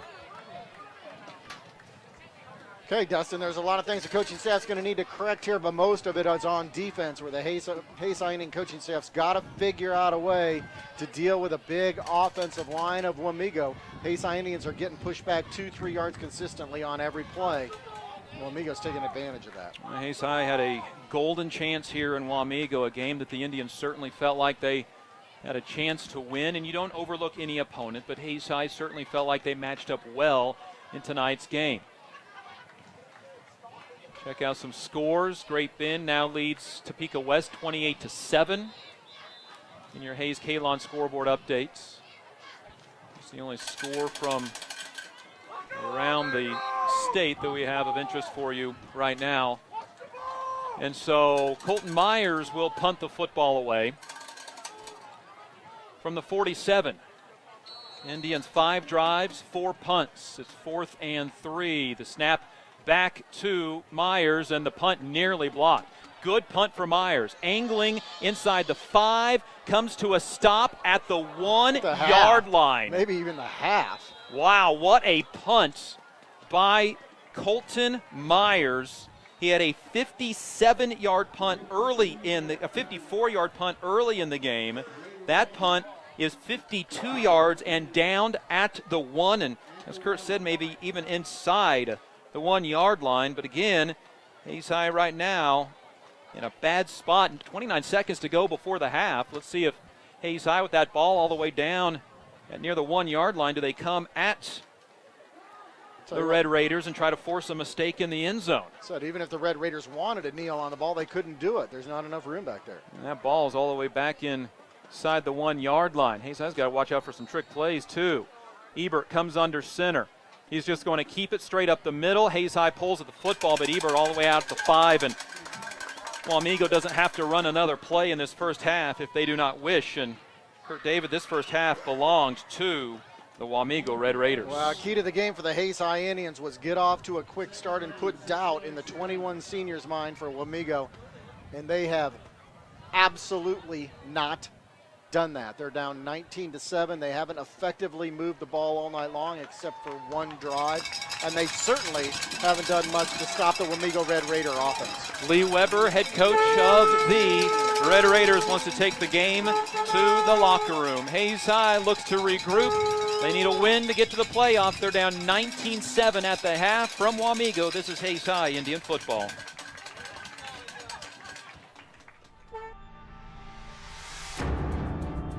This high school sports presentation is sponsored by Kerner Chiropractic and Physical Therapy, providing personalized chiropractic care so you can live your life. Find us in the Northbridge Plaza, Hayes. Thomas More Prep Marion. Through the dedication of students, parents, teachers, and alumni members, the focus is on Christian values and community awareness. TMP, Worlds of Opportunity, investing for eternity. Service Master Clean of Hayes. From the major accidents to the minor incidents, Service Master Clean of Hayes, Corey, Pam, and the entire staff supports the efforts of Hayes High and TMP. Call today, 628-6712. Lifetime Dental Care. Lifetime Dental Care provides your family health, function, and beauty. Check out all of their services at lifetimedentalcare.com. Lifetime Dental Care of Hayes, always accepting new patients. Bernie's Hamburger House. Feed yourself or the whole team with great burgers, milkshakes, and the award-winning onion rings. Mary Ann, Bonnie, and the staff at Bernie's Hamburger House is at 17th and Vine in Hayes. Bacon Rhine Appraising Services, the lead provider of real estate valuations for the mortgage lending marketplace. With many years of experience, they have a proven track record. Call Patty Bacon Rhine today. Home Steel Siding and Windows, making your home or business beautiful, energy efficient, and comfortable with quality products they stand behind. See them at their new location north of Hayes or online at homesteelsiding.com. Thirsties. Before the game, during the game, after the game. Enjoy great food and a great atmosphere at Thirsties.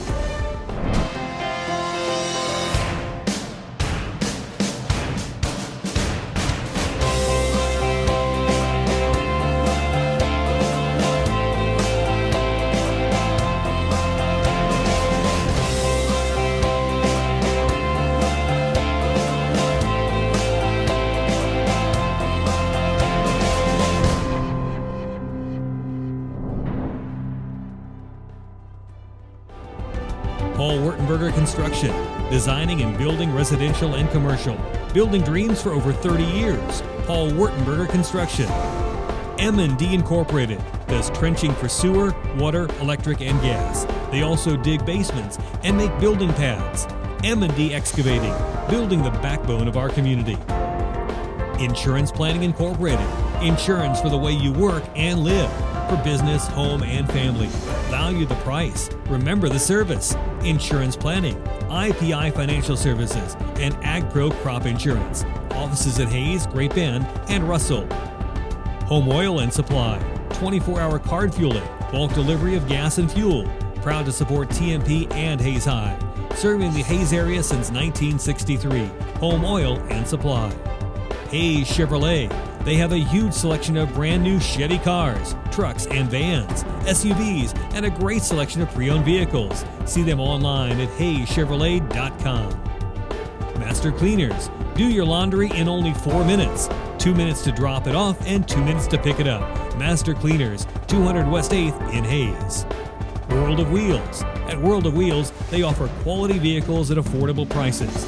Customers mean the world to them at World of Wheels, 426 East 8th in Hayes. Walmart. Save money, live better. Walmart of Hayes. APAC has proven itself to be unsurpassed in quality and safety for highway construction. In fact, APAC is recognized as having one of the very best safety records in the industry. APAC, giving you a smooth ride. Carpet One of Hayes, Vidstem Decorating Center, providing you the quality, service, selection, and value since 1945. Nobody does it better than Carpet One, Vidstem Decorating Center. Whiskey Creek Woodfire Grill, where the fire's always burning. Whiskey Creek. Commercial Builders, on time, on target, on budget. Commercial Builders. Redeem Designs, screen print, embroidery, design, where you'll find better ideas, better designs, better people. Come experience the best at 2204 Vine in Hayes. Redeem Designs. James Motor Company, proud to serve our hometown athletes. They have an excellent selection of new and used Buick, Cadillac, and GMC vehicles. See the good guys for the best deal around. James Motor Company, 13th and Main in Hayes. And Eagle Communications, our community connected. It's our high school sports sponsors this year on Eagle TV.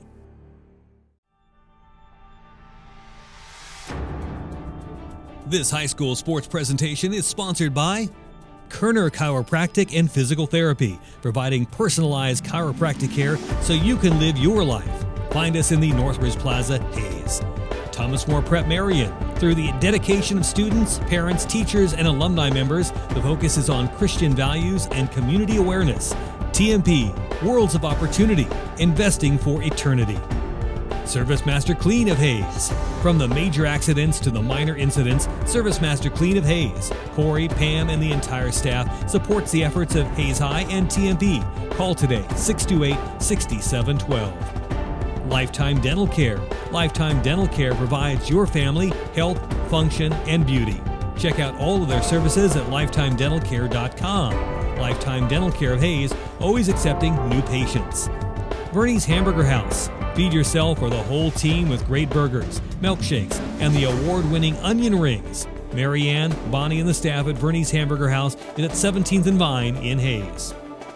Bacon Ryan Appraising Services, the lead provider of real estate valuations for the mortgage lending marketplace. With many years of experience, they have a proven track record. Call Patty Bacon Ryan today. Home Steel Siding and Windows, making your home or business beautiful, energy efficient, and comfortable with quality products they stand behind. See them at their new location north of Hayes or online at homesteelsiding.com. Thirsties. Before the game, during the game, after the game. Enjoy great food and a great atmosphere at Thirsties.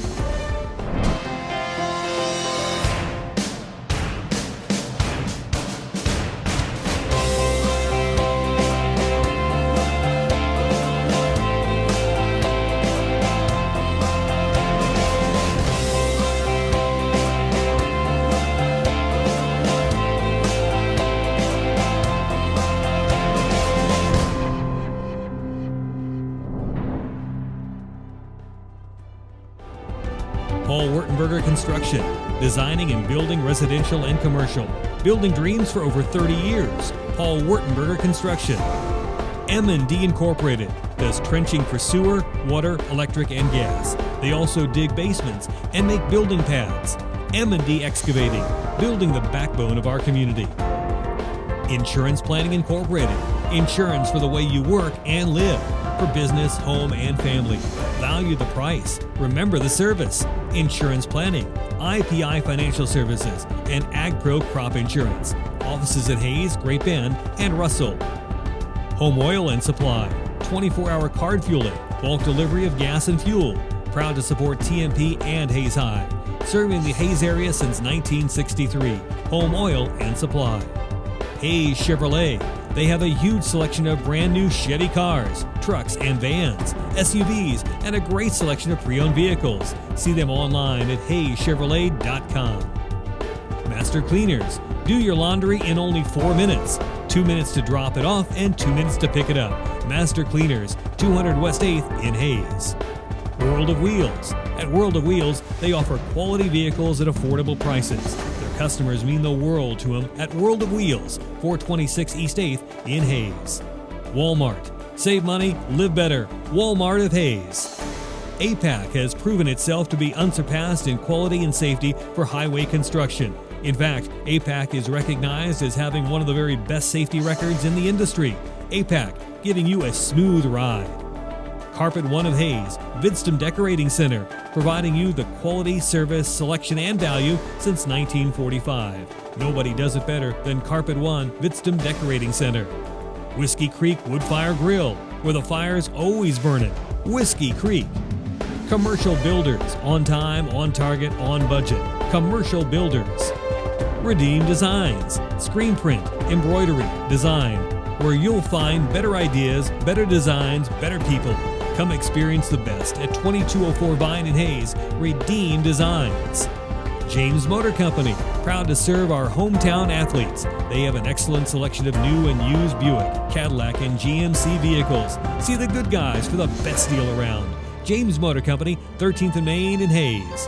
And Eagle Communications, our community connected. It's our high school sports sponsors this year on Eagle TV.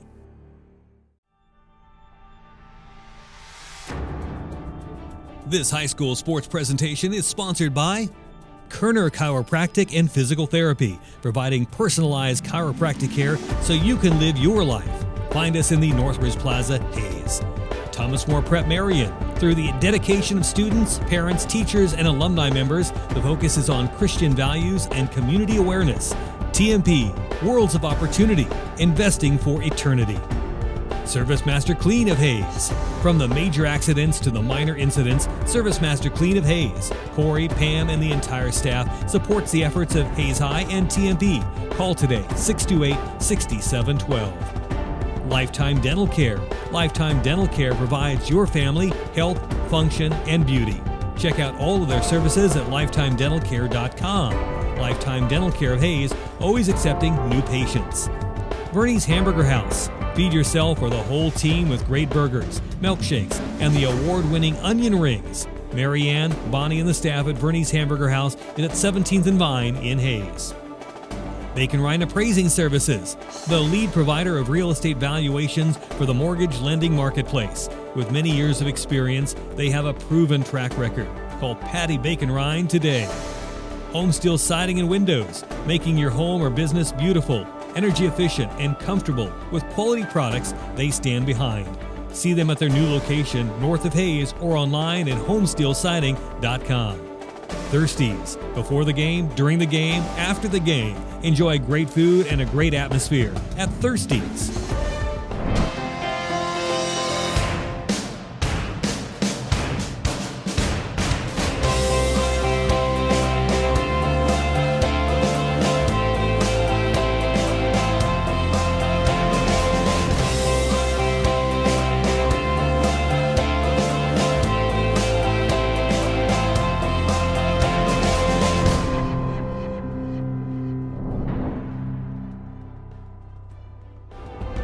Paul Wurtenberger Construction, designing and building residential and commercial. Building dreams for over 30 years. Paul Wurtenberger Construction.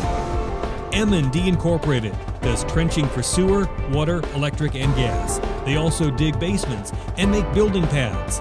M&D Excavating, building the backbone of our community. Insurance Planning Incorporated, insurance for the way you work and live. For business, home, and family. Value the price. Remember the service. Insurance planning, IPI Financial Services, and AgPro Crop Insurance. Offices at Hayes, Great Bend, and Russell. Home Oil and Supply, 24-hour card fueling, bulk delivery of gas and fuel. Proud to support TMP and Hayes High. Serving the Hayes area since 1963. Home Oil and Supply. Hayes Chevrolet. They have a huge selection of brand new Chevy cars, trucks and vans, SUVs, and a great selection of pre-owned vehicles. See them online at hayschevrolet.com. Master Cleaners. Do your laundry in only 4 minutes. 2 minutes to drop it off and 2 minutes to pick it up. Master Cleaners, 200 West 8th in Hayes. World of Wheels. At World of Wheels, they offer quality vehicles at affordable prices. Customers mean the world to them at World of Wheels, 426 East 8th in Hayes. Walmart. Save money, live better. Walmart of Hayes. APAC has proven itself to be unsurpassed in quality and safety for highway construction. In fact, APAC is recognized as having one of the very best safety records in the industry. APAC, giving you a smooth ride. Carpet One of Hayes, Vidstem Decorating Center, providing you the quality, service, selection, and value since 1945. Nobody does it better than Carpet One, Vidstem Decorating Center. Whiskey Creek Woodfire Grill, where the fire's always burning. Whiskey Creek. Commercial Builders, on time, on target, on budget. Commercial Builders. Redeem Designs, screen print, embroidery, design, where you'll find better ideas, better designs, better people. Come experience the best at 2204 Vine in Hayes. Redeem Designs. James Motor Company, proud to serve our hometown athletes. They have an excellent selection of new and used Buick, Cadillac, and GMC vehicles. See the good guys for the best deal around. James Motor Company, 13th and Main in Hayes. And Eagle Communications, our community connected. It's our high school sports sponsors this year on Eagle TV.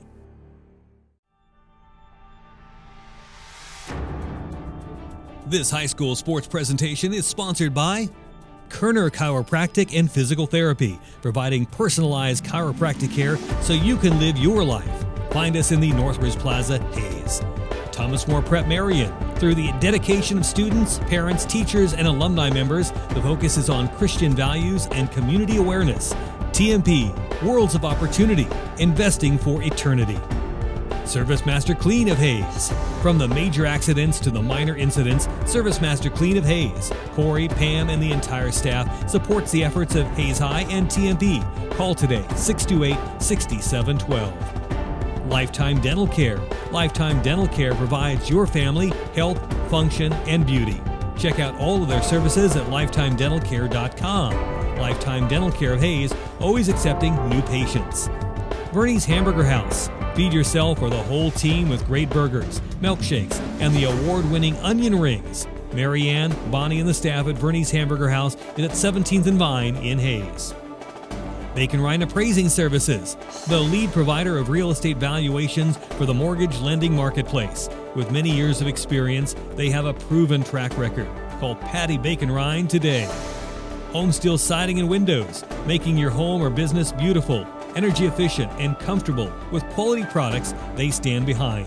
See them at their new location north of Hayes or online at homesteelsiding.com. Thirsties. Before the game, during the game, after the game. Enjoy great food and a great atmosphere at Thirsties.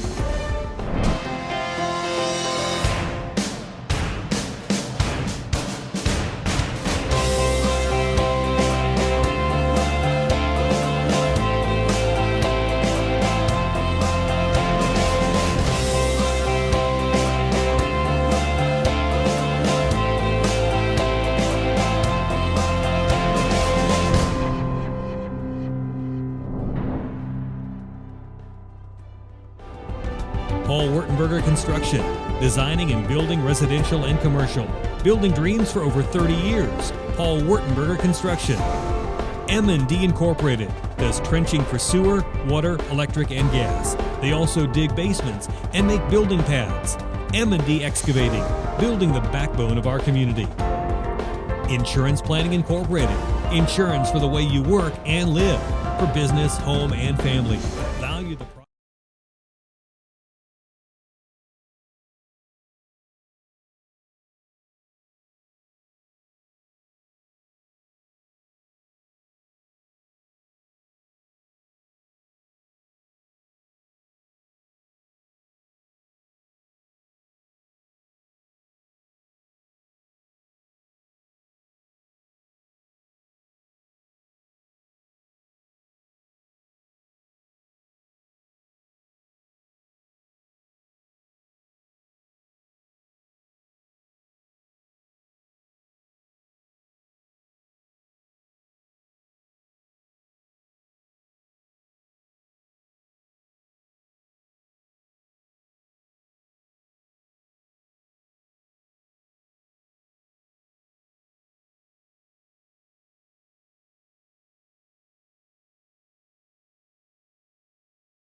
Mr. Kurt David back with you in Wamego on Highway 24, where the Hayes High Indians and the Wamego Red Raiders play one more half of football in 2016, Kurt David. Hayes High needs a win to try to get into the month of November and still play football. And if they're going to do that, throw everything else out the book except pride. I don't know how many people were watching the Tennessee Titans game, Jacksonville Jaguars game last night.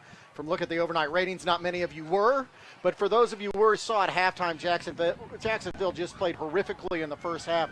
Bill Cowher, Deion Sanders really had some interesting comments at halftime where they really said, you know what, Jacksonville needs to play with pride. They need to understand that they're representing their town, they're representing their organization. Hayes High Indians are representing their school, and they need to play like it in the second half. And I will tell you what, in the first half they didn't. They didn't block well on the line of scrimmage. They didn't control the line of scrimmage defensively. They had one single drive that ended in a touchdown that was productive for the Hayes High Indians. Besides that, it was three and out, a bunch of punts, and they allowed Wamego to do whatever they wanted to do offensively. Run up the middle, run outside, or pass.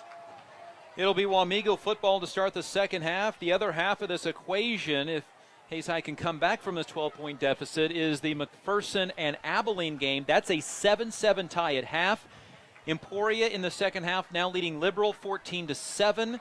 It is not halftime yet, and Buhler is beating Circle 62-16 with 5 minutes to go in the second quarter. Halftime, Andale beating El Dorado 26-6. Halftime, Washburn Rural is beating Dodge City 20-3. Hayes High will be kicking off. Logan Clark from left to right, and the kick is going to be a high, short kick. It's going to be taken by Matt Keller. Then he's going to bobble it. He's going to get taken down as he gets to the 25-yard line. Scheibler was there in coverage. Also taken down by Isaac Zimmerman. Ball at the 26. Hayes High defensively, Kurt, needs to make sure that they get something going here. They gave up 256 yards of offense in the first half. Wamego averages just 196 per game. Well, I'll tell you what, one of the things we noted in the first half is the Hayes High Indian offensive line wasn't able to contain the defensive end, Gonzalez and Macaprang. They've got to figure out a way to block those two individuals to keep them from going to the outside of the line of scrimmage. Toss left side is going to Vance. Vance tries to cut back, wrapped and dropped. That's a little bit more like how Hayes High expected to play this whole game. Barons, Dan Duran both over there, and a third Indian. It's going to be Freddie Haynes. It's that pitch play to the left, and we may have an injured player on the sideline for Wamego. After the 2-yard loss, it's that shovel pass to the right side to Vance that's been so good tonight. And a player down on the field for the Wamego Red Raiders. It's on their sideline, but it's not necessarily far enough away from the sideline to continue, so everybody is going to take a knee in an first play of the second half injury for the Red Raiders. Indian football brought to you by Eagle Communications, Heartland Building Center, Midwest Energy, Gibbs Auto Supply, and USAFE Pharmacy. It's a loss of 2 on the play on the catch by Vance. It is his third catch of the night. He's talking about defensive ends, but really it's Macaprang at the left guard position, who's a 205-pound senior, and Dawson Delford's a 290-pound junior that are really doing a good job on the outsides of the line of scrimmage for the Wamego Red Raiders. And it is Vance who is shaken up on the play, so in fact the trainer's going to take the helmet from him for right now. Vance very slowly walking back behind the team, so the ball goes back behind the 25-yard line to the 26, and the Hayes High Indians on defense trying to get a stop here. Wamego scored on 3 consecutive possessions, then backed up on their own one, let the half come to an end after a 4-yard gain. Ebert in the shotgun this time, 3 wide receivers to the right. He's going to keep it to the right side, run the whole way, straight up the middle, big yards, gets held short of the 35-yard line on a nice tackle by William Sinnott at the 34. It's a gain of 8, 3rd down and 3, and Wamego in the first half was 4 for 6 on 3rd down. That's just a big hole for Ebert, the quarterback, to run. He has 102 yards tonight. He had 35 on the season. Well, and you're seeing there what effectively it is to be able to mix up the run and the pass, as the Hayes High Indians looking for pass on that play and had all their secondary in the back. Wamego sprints to the line of scrimmage, handoff, tackle missed in the backfield. Now the scrum ensues, and it's going to be a first down for the Red Raiders. Running the ball, we'll have to check to see, but Hayes High got somebody deep in the backfield and couldn't corral the tackle. It's a first down for the Red Raiders, and running the ball is going to be Tyson Lowen. He gets a first down across the 35-yard line out to the 37, picked up 3. And a couple more than that. He's going to pick up 5 on the play.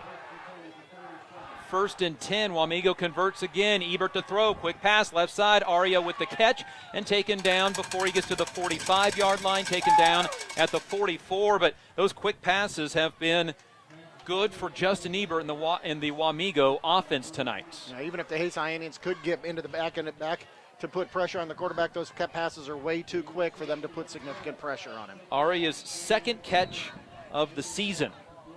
He's a wide receiver split to the left this time. Their leading receiver, Dylan Blaine, out to the right side in terms of touchdown catches. Handoff in the backfield, and Xavier Danduran there for the tackle. Going to be made on another new running back for the Red Raiders. That is going to be Alder Pearson, a freshman, into the game. Gets his 2nd carry of his career. It goes for a yard. Now, Danduran doesn't necessarily disguise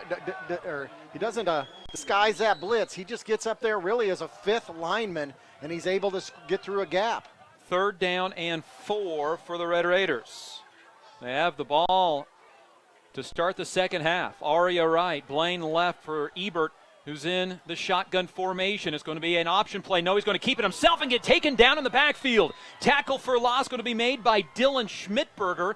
Also there, Freddie Haynes and Xavier Danduran. 4th down. Indians make a stop on a loss of 3 yards. I'll tell you what, a little bit troubling possession there. Picked up a first down. They had 6 plays. They moved the ball, but it looks like the Hays Indians are going to force the Red Raiders into a punt.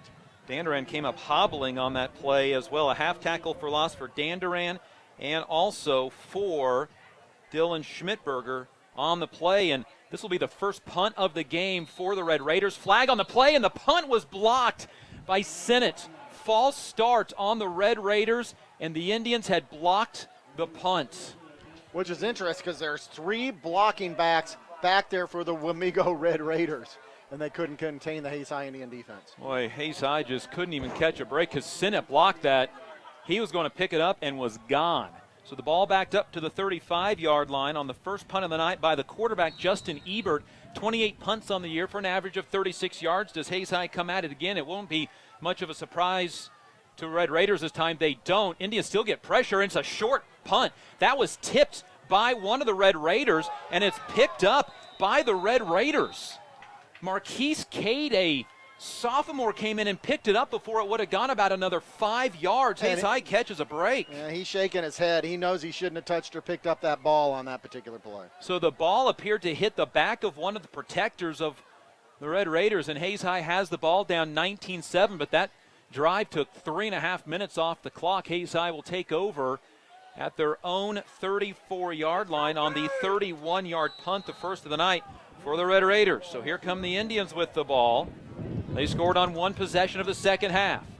Myers moves to the right of quarterback Hunter Brown on 1st and 10. A man in motion left to right. Brown is going to keep it himself, try to go right side, and maybe gets a yard. And there's their defensive end, McAprang. Now, that's what I was talking about to start the second half. The Hays High Indian offense has got to figure out a way to contain McAprang and Gonzalez as the 2 defensive ends.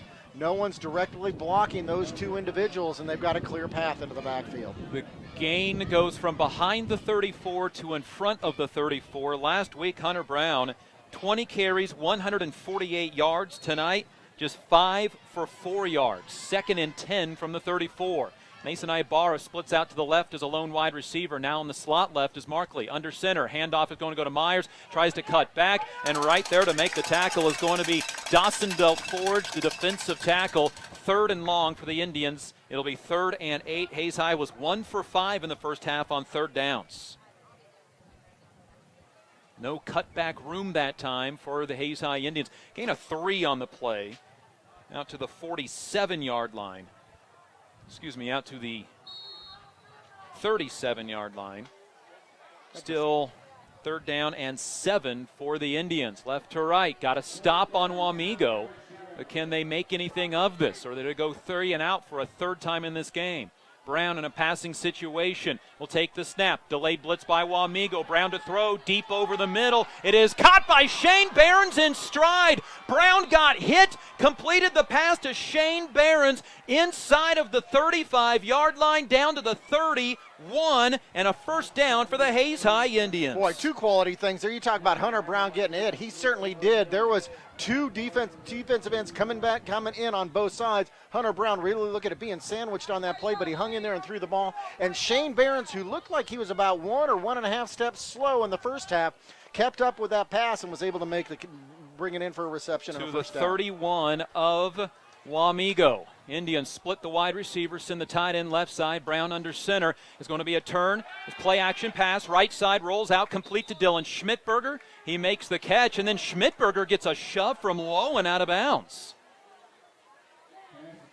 It's well back by the track, and the officials couldn't see it. Schmidberger with the catch, the fullback, down inside the 30 to the 28-yard line. That's all right. Schmidberger did what he did. He popped back up, and he got back to the huddle. Dylan Schmidberger, 3rd catch of the season. Indians go to the air on back-to-back plays and get some yards out of it. Brown now 6 for 9, 65 yards. Trey Van Pelt, the center, to the line, and now they have to stop the clock. About another 10 seconds burned off of that because the ball went out of bounds, but the clock never stopped.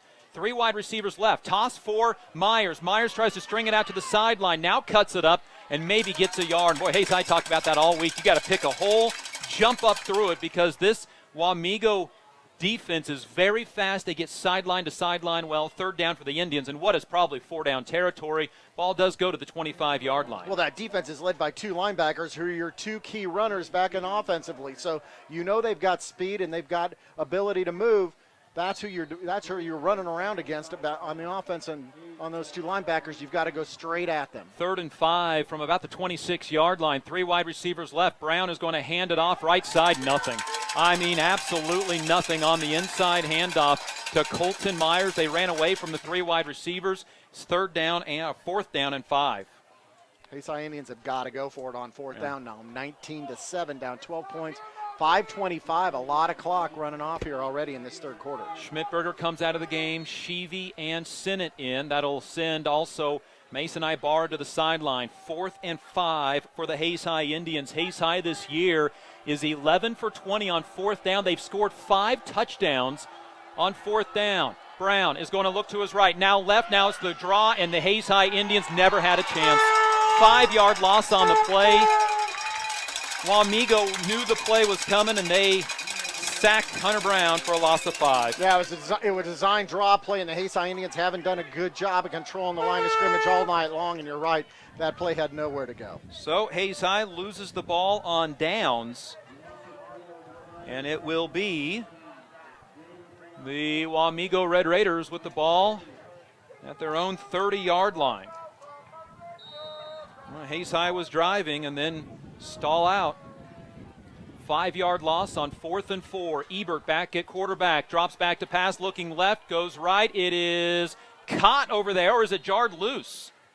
Oh, it was caught. What a catch by Ty Cooper. Xavier Danduran on the coverage. It's no gain on the play, but what a catch by Ty Cooper. Well, I'm trying to figure out how they're calling that. They're calling that ball inbound. They're calling it inbound. So they keep the clock going. Cooper ran out of bounds. There was no tackle. No. Okay. Cooper's first catch of the night. Well, that's after the clock continued to run when Hayes High went out of bounds. And 4:20 and counting in the third quarter. Indians down 19-7, lose the ball on downs. Ebert to throw again, sets up the screen play over the middle. It is caught, then incomplete. Intended for Dylan Blaine. He tipped it. Hayes High had a shot to intercept it. 3rd and 10 for the Red Raiders. You're right. Chance Brungard in there almost had the opportunity from a defensive position to make a tipped interception, and he would have had a clear path to the end zone. Well, here we go. Hayes High needs to get off the field on this 3rd and 10 after a completed pass for no yards and then a incomplete pass. Justin Ebert, 8 for 12 through the air. He has 2 wide receivers who are 1 for 1.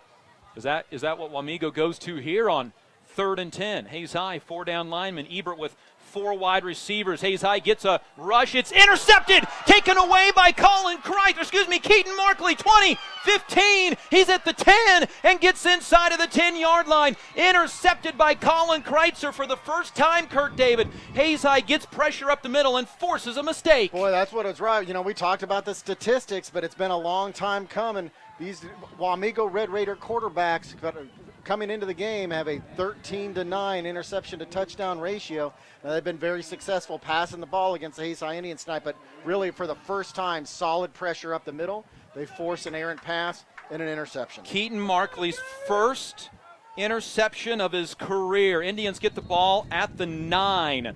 Handoff right side. Colton Myers follows the blocking 5. Touchdown. Hayes High Indians. Interception turns into touchdown, and the Hayes High Indians back within a possession. 19-13. It's a second touchdown rush of the night for Colton Myers. He had 2 all season long and has 2 tonight. Tell you what, that was nice. One of the keys we talked about was forcing the Wamego Red Raiders into passing situations tonight. They really hadn't been able to effectively shut down the passing game, which largely had been short yardage passes or screen plays. That time forced the Red Raiders into a long pass play to pick up first down, and they get pressure in the backfield, force the interception. Logan Clark to attempt the extra point. Line drive does not go through. It's off to the right, and it's 19-13, but the Hayes High Indians still within 6. 19-13, Wamego with the 6-point lead. Indian football brought to you by Steel Fabrications, Horizon Appliance and Electronics, Kevin Shoemaker Construction, Next Tech, M&D and Hayes, and Canterbury Oral and Maxillofacial Surgery. Well, Hayes High Indian defense been able to hold Wamego to a punt on the first possession, and that time interception. Wamego's going to get the ball now for the third time here in this third quarter. There's 3:54 remaining in the third quarter, and boy, that clock when you're down by 2 possessions seems like it goes so quick, but now there's still 3:54 remaining, and Hayes High's back within a score. They need to get another stop here. They forced some pressure on the quarterback, Justin Ebert, who threw his 5th interception of the year. Markley was just playing center field, went up high and got it, and returned it back to the 9.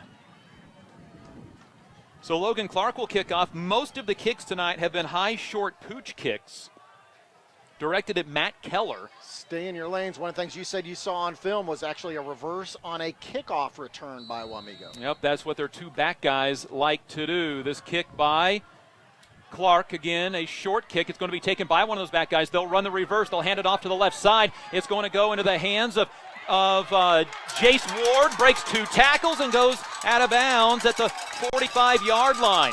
Boy, Hayes High read it well, but again can't make the tackle. Well, that's it. I forgot to mention there's 2 parts to that. One, you've got to stay in your lane and play your field of play, but you got to make the tackle when you've got the opportunity, and it's that second part the Hayes High Indians did not execute on. Wamego looked like they're going to have the ball about the 30. Instead, they have it all the way up across the 45 to the 47-yard line. But Wamego goes back to the ground here. That last possession of 3 passes did not turn out well for the Red Raiders. Hayes High scores to make it 19-13. Extra point was no good.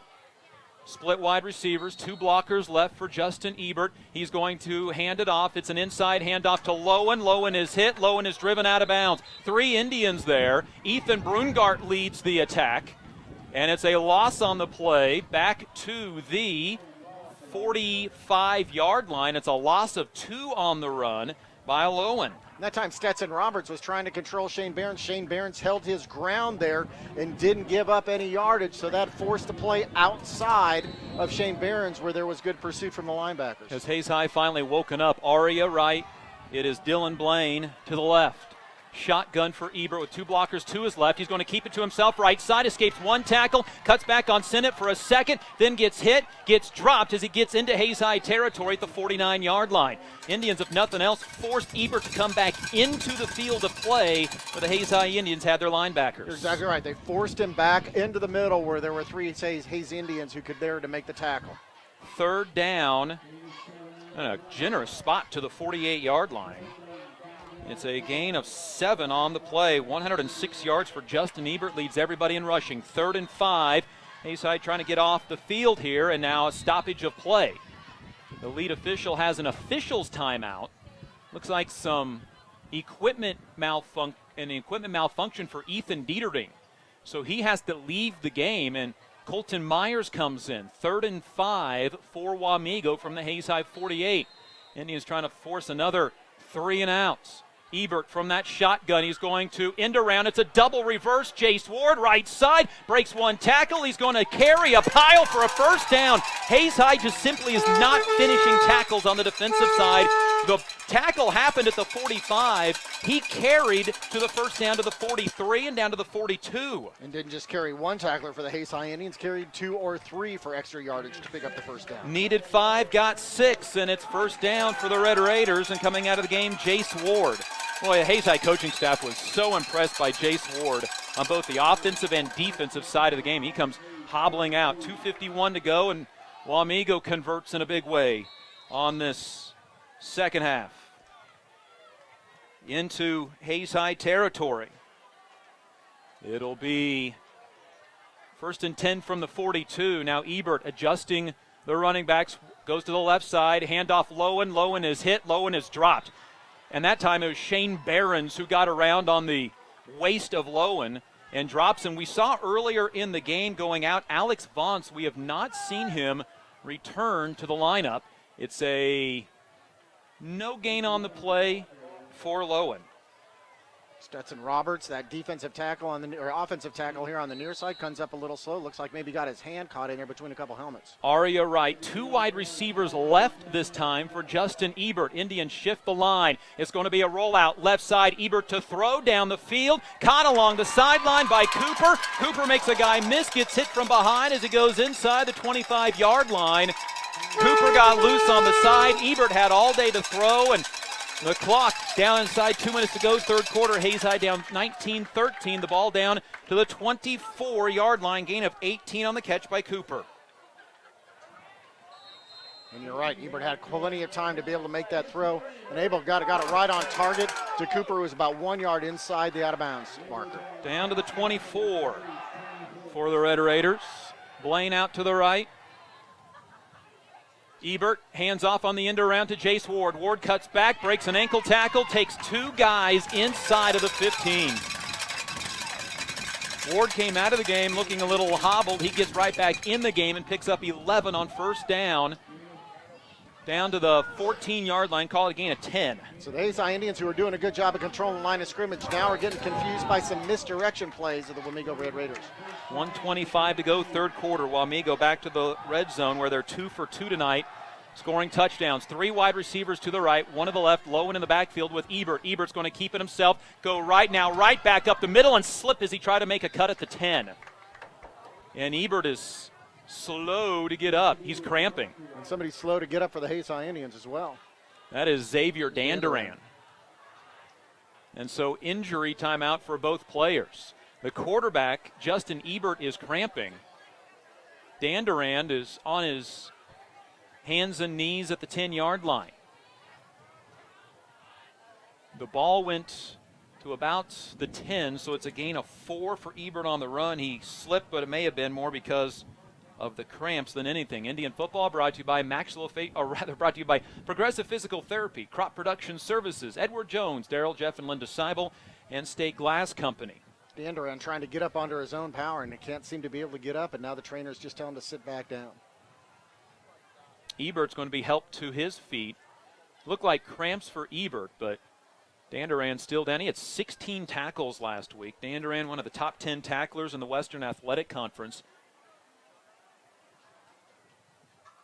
And down at the 10-yard line. Hayes High has suffered a ton of injuries this season. I was going to say, Coach Rath walks away hanging his head, probably thinking how many more people are going to get hurt for the Hayes High Indian team this season. Danduran is down at the 10. They're looking at his left leg, it appears. Ebert is going to walk off the field under his own power. They're going to get Danduran up. He's going to walk off with a little bit of help from the trainer. But he's putting weight on it. He's clearly putting weight on both legs. Danduran will likely return to the game. So 2nd down and 6 from the 10-yard line. Hayes High got within a touchdown at 19-13 with 3:54 to go. But on this possession, Wamego converts on 3rd and 5 on a 6-yard run where Indians had the running back bottled up short of the first down. And at quarterback is going to be the senior Dylan Blaine.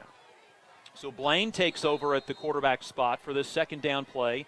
He had to come in earlier because of the helmet issue for Ebert. It's going to be a keeper. No end around. It's going to be Barnes trying to make the tackle. Can't do so, and taken down short of the 5-yard line is going to be who on the end around? That is going to be another new runner in the game, Reed Jones, with his first career carry. Shane Barron's back there in the position where he needed to be, but ended up having to dive to try to make a shirt-grabbing tackle and was unable to bring him down. Jones picks up 4 on the play. 2nd and 2. Make that 3rd down and 2 from about the 6-yard line. Blaine is the quarterback now. Indians bring the blitz. It's a handoff to Lowen, right side, and the Indians are there for the tackle, but is it a first down? This is close. It looks like it's about a yard short. As the 3rd quarter will expire, it'll be 4th down when we come back to the 4th quarter. Wamego with the football and a 6-point lead. We're back to Wamego in a minute. This is Hayes High Indian football.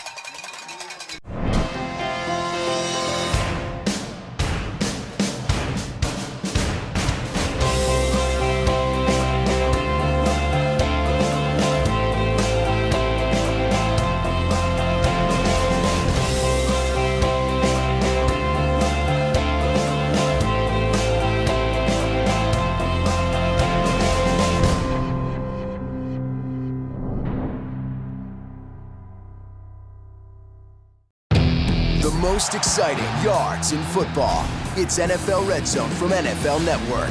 Get every touchdown from every game, every Sunday afternoon. And football doesn't stop on NFL Network. It goes all week. We're covering it like crazy. Get NFL Red Zone from NFL Network today. Add NFL Red Zone so you can watch all the game-defining yards in football.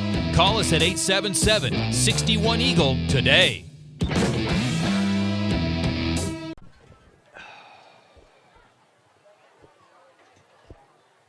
Through the fourth quarter, it is Hayes High trailing the Wamego Red Raiders 19-13. Wamego with 4th and 1 from the 6-yard line. From the 5-yard line, they need to get down to the 4. After 3 quarters, it is now 14-7 McPherson leading Abilene in the other half of this District 8 matchup. The ball is just inside the 5. It needs to go about a half a yard. We'll call it 4th and 1 from the 5. And what the Hayes High Indians are going to be careful to guard against is they're going to want to get everybody up there on the line of scrimmage to stop it immediately. But if you break through those 8 guys up front, they'll have a clear path. Wamego will have a clear path to the end zone. It is Justin Ebert back in at quarterback. They put a man in motion, give it to Ward. Ward touchdown. Untouched into the end zone. Untouched. It was 7 or 8 guys on the line of scrimmage, but they were spread out evenly. They weren't stacked too deep like you might normally see protecting against the run. And Wamego exploited it. Wamego converts on 3rd down and 4th down, answering the Hayes High drive. And a 25-13 lead, and now Wamego will go for 2 to try to make up their missed extra points with 11:56 to go in the game. Ebert to throw all day over the middle, caught, 2-point conversion.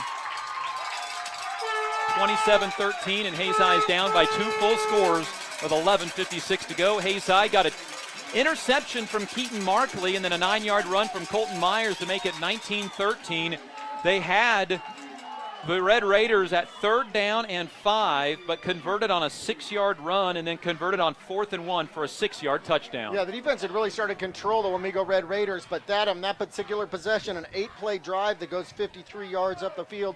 We saw that in the first half where there'd be a 13-play drive, a 6-play drive, an 8-play drive. Wamego returning to those kind of long drives, 53 yards, consuming 4 minutes off the clock totally in that drive. Hayes High Indian football is brought to you by Shelter Insurance Agent Dustin Shoemaker, Adams Brown, Barron and Ball, Leon's Welding and Fabrication. There was a scenario in all of this where Hayes High could lose and still make the playoffs, but they could only lose by 1 and needed Abilene to lose by 21 or more points. And neither of those are right now in the cards. Hayes High at this point needs to come back and just win this game. If McPherson holds on in their 14-7 lead, then the Indians' win would be enough. But Wamego, quite frankly, has just had all of the answers tonight. They've made one mistake that Hayes High capitalized on. Outside of that, Wamego has played mistake-free football. Yeah, I think offensively in the third quarter we saw where the Hayes High Indians could move the ball and score against the Wamego Red Raiders. The question is, they can score, but are they going to be able to hold them defensively and keep them out of the end zone and gaining those points back? Pakskowski to kick off. Indians with 3 back to return this kick. It is going to be Scheibler going to the sideline at the 16. Right sideline return 20, 25-30, and that's where he'll be taken out of bounds. Right about the 30-yard line, Hayes High will have 70 yards to navigate to make this a one-possession game again. Nearly the entire fourth quarter to go, 11:50 remaining in the fourth. Hayes High down 2 full scores. They've never led in this game. Wamego in the second half, punt, interception, touchdown. Hayes High lost the ball on downs in Wamego territory and scored a touchdown. And that right now is where Hayes High has lost the difference in this game. They had the ball in Wamego territory and driving, but lost the ball on downs on a 4th and 4 where they lost 5 yards. Hayes High right to left from the 30.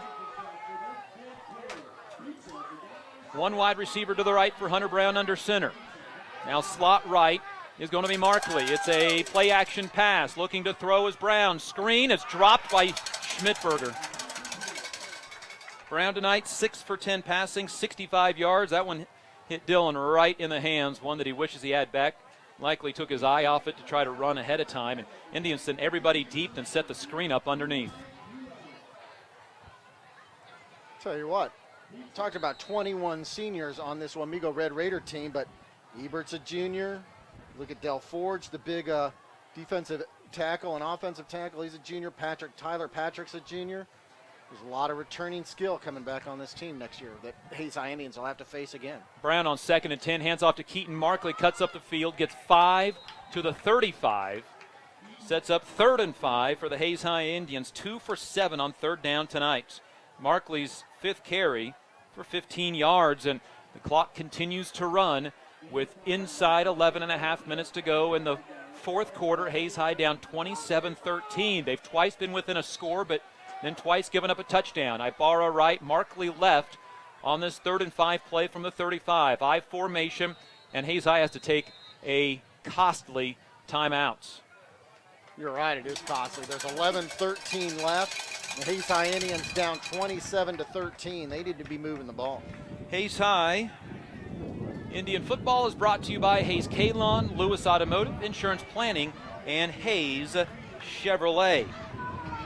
And I'll tell you what, Justin Ebert's a junior, Alex Vance is a junior, Blake Area, there's a name we've called a lot tonight. There's a receiver, he's a junior. A lot of returning talent coming back for Wamego this year, not just 21 seniors graduating tonight on senior night.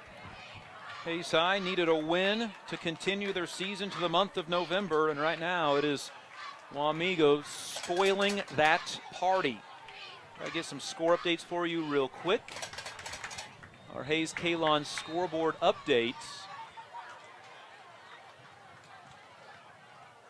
Right now has a lot of Wamego and Hayes scores being posted right now, so get some score updates for you. 3rd and 5 for the Indians. Brown under center, 2 wide receivers right, tight end left. It's going to be a keeper by Hunter Brown. Tries to go left side, tries to get to the sideline, lowers his shoulder, stretches out for the 1st down. If he doesn't get it, he's close. Needed 5. We're going to call him about a yard, maybe even a yard and a half short of that Wow. 1st down marker. About a yard short. So 4th down and 1. You got to imagine Hayes High is going for it here. 10:45 to go. Hayes High doesn't convert on 3rd down. They're 2 for 8. They are 0 for 1 on 4th down. They have 4th down and 1 from their own 39-yard line. Brown in that pistol this time. Running back to his right and one behind him. Turn, handoff Colton Myers straight up the middle. Gets the 1st down. There's your guy who's going to pick up a yard or so even after contact. Colton Myers has been doing it a number of times this season. He's done it 3 or 4 times tonight. He's a guy you can count on there on that play. But that clock continues to tick. Down to 10:24 remaining, and Hayes High needs 2 touchdowns, down 27-13. Hayes High needs a big strike here of some sort. They got that big 32-yard pass play earlier to Shane Behrens, but ended up stalling on that drive. Hayes High could be driving for the tie or the lead right now, but ended up losing the ball on downs on that drive. Hayes High jogs out to the line of scrimmage. Slot left and tight, and wide receiver left, tight end to the right. Brown is going to roll to his left, look to throw, look down the field, looking for Ibarra, can't make the diving catch. And there's going to be a foul on. Well, and who's this going to be on? I think it's going to be on Dylan Blaine for pushing off. Well, Mason Ibarra, he also got a hand in there as well. Does Hayes High catch a break for the first time tonight? Seems like every break, and I'm not talking officials, talking game breaks, just did not go their way. The officials talk. This is going to be pass interference on the Red Raiders.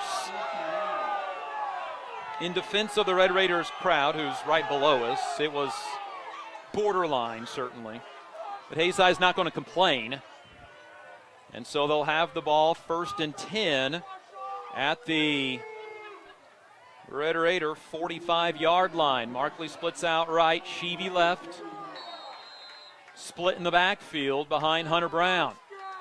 Brown under center, turns, hands off to Dylan Schmidberger. It's going to be Brown keeping it on the right side. Brown tries to turn the corner, gets about 4 yards on the carry.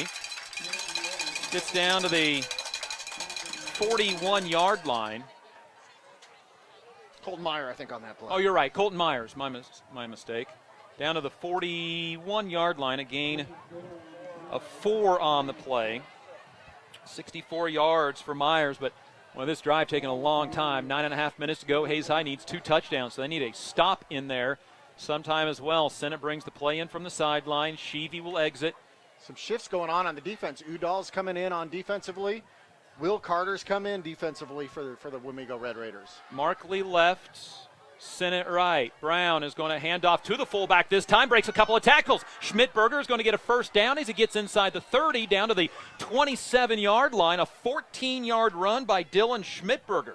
Okay, Tyler Patrick, one of the big men up front, 276-pound junior, has been replaced by Will Carter up front, a 205-pound senior.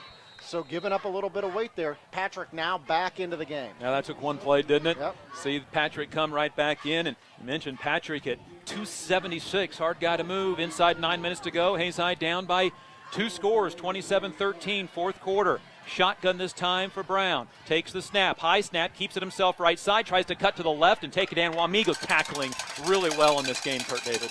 Yeah, they certainly are. But they're looking for Hunter Brown to come up the middle on those planned draw plays as well. Gain of 3 for Brown. He's been held to just 6 yards on 8 carries. Third down for the Indians. This will be third down and about 4 for Hayes High. And third down's been a struggle tonight, just 2 for 8. They did convert on fourth down. It is second down, after the 4-yard run. Ball at the 24-yard line. 3 wide receivers. Brown is going to play action, roll to his left, look down the field. A nice catch hauled in by the Hayes High Indians. Keaton Markley at the 15-yard line, 9-yard catch by Keaton Markley, his first catch of the night. That's kind of the plays they need. Keaton Markley reaching out for that pass play. You talked about a great pass reception he had last week against the Abilene Cowboys. That also a nice reception as he dove and grabbed that ball as he brought that ball into him as he has fallen to the ground. And now timeout on the field. Wamego wants to stop the clock. Their first used timeout of the second half. Indian football brought to you by Discount Siding, Forte's Auto Sales, High Plains Roofing, and Commerce Bank. Hayes High down 27-13, 8:07 remaining in the game. Well, right now the Hayes High Indians are showing they can move the ball. We talked about that. We saw it in the third quarter. But in order for them to come get themselves a chance to win this game, 2 things need to happen. Not only do they need to get it in the end zone, but then they've got to answer defensively against the Wamego Red Raiders. Hayes Kalon scoreboard update has Todd Lynn sending in a score in our area game of the week for a district crown. Plainville is up on La Crosse 39-12 with 2 minutes to go in the third quarter. Hey, our general manager getting in the action and helping us out on the call here tonight. Thanks, Todd. McPherson now up 21-7 on Abilene with 7:20 left to go in the game. And it will be your Hayes Kalon scoreboard update brought to you by Hayes Kalon. The greener grass you want in the spring starts with spraying in the fall. It'll be 1st and 10 for the Indians from the 15-yard line out of the Wamego defensive timeout. 2 wide receivers right along with Shane Behrens and a slot to the right side. Brown is going to play action pass. Look down the field, look to the right side. He's looking for Behrens, comes back and hauls in the football, and it falls incomplete. Would have had the ball inside the 5. Brown underthrew it a little bit. Behrens had a step on his defender. Behrens had a step on him, had to come back for that ball, and just dropped it as he fell to the ground. Well, if that's over his shoulder, that's a walk-in touchdown with 8:01 remaining. Indians took a shot on 1st and 10 from the 15. Stops the clock with 8:01 remaining in the game. Out of that formation, Behrens usually splits out left side, runs left side, but went out right side and caught Wamego. It'll be Sheevy left, Markley way out to the right side on this 2nd and 10 play. It's going to be Brown to throw to Behrens, and it's intercepted. Threw it behind, and it's intercepted by the Wamego Red Raiders. It's taken by Dylan Blaine, still on his feet and taken down across the 25 to the 27-yard line. Dylan Blaine, his 2nd career interception. Brown throws interception, just number 3 on the season. That one might be the backbreaker with 7:51 to go. Boy, I'll tell you what, now you've got visions back to that Liberal game where the Hayes High Indians were coming back into the game and they gave themselves a chance, and there was a fumble inside the red zone. And now you have visions with 7:51 left in the fourth quarter. Hayes High Indians moving the ball, get into the red zone, and an interception, and you fear, just like in that game against Liberal, that might be what does it for the Hayes High Indians tonight. Hayes High has been in the red zone 3 times tonight. They've thrown an interception on one of them. It's the 2nd time they've been well into Wamego territory and turned over the ball. Ebert out of the shotgun from the 28. It's a screenplay near side to Blaine. Blaine is going to get up across the 30-yard line, still on his feet and taken down out across the 40-yard line.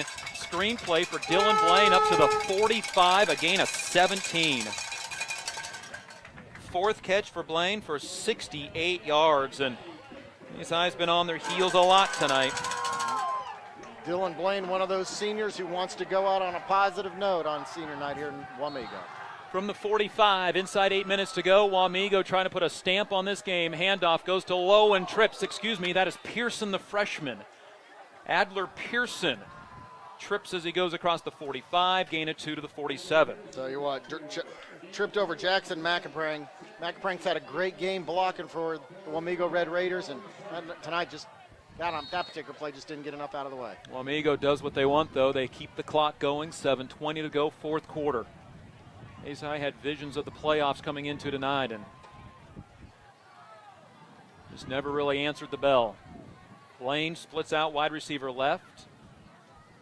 One wide receiver to the right as well. Ebert is going to hand off as Pearson nearly lost the handle on the football. And who's back there but Xavier Danduran, who's back in the game after going off with a sore leg.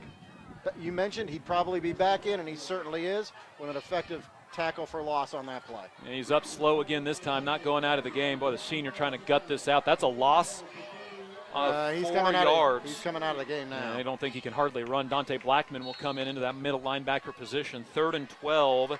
Hayes High wants a chance in this game. They got to make a stop here with 6:35 to go. Wamego taking all the time they want here in between plays. Ebert with a running back to his right. He's going to drop back to pass. Has some time. Throws to the near side. It's going to be incomplete. Dylan Scheibler came up to try to make the interception.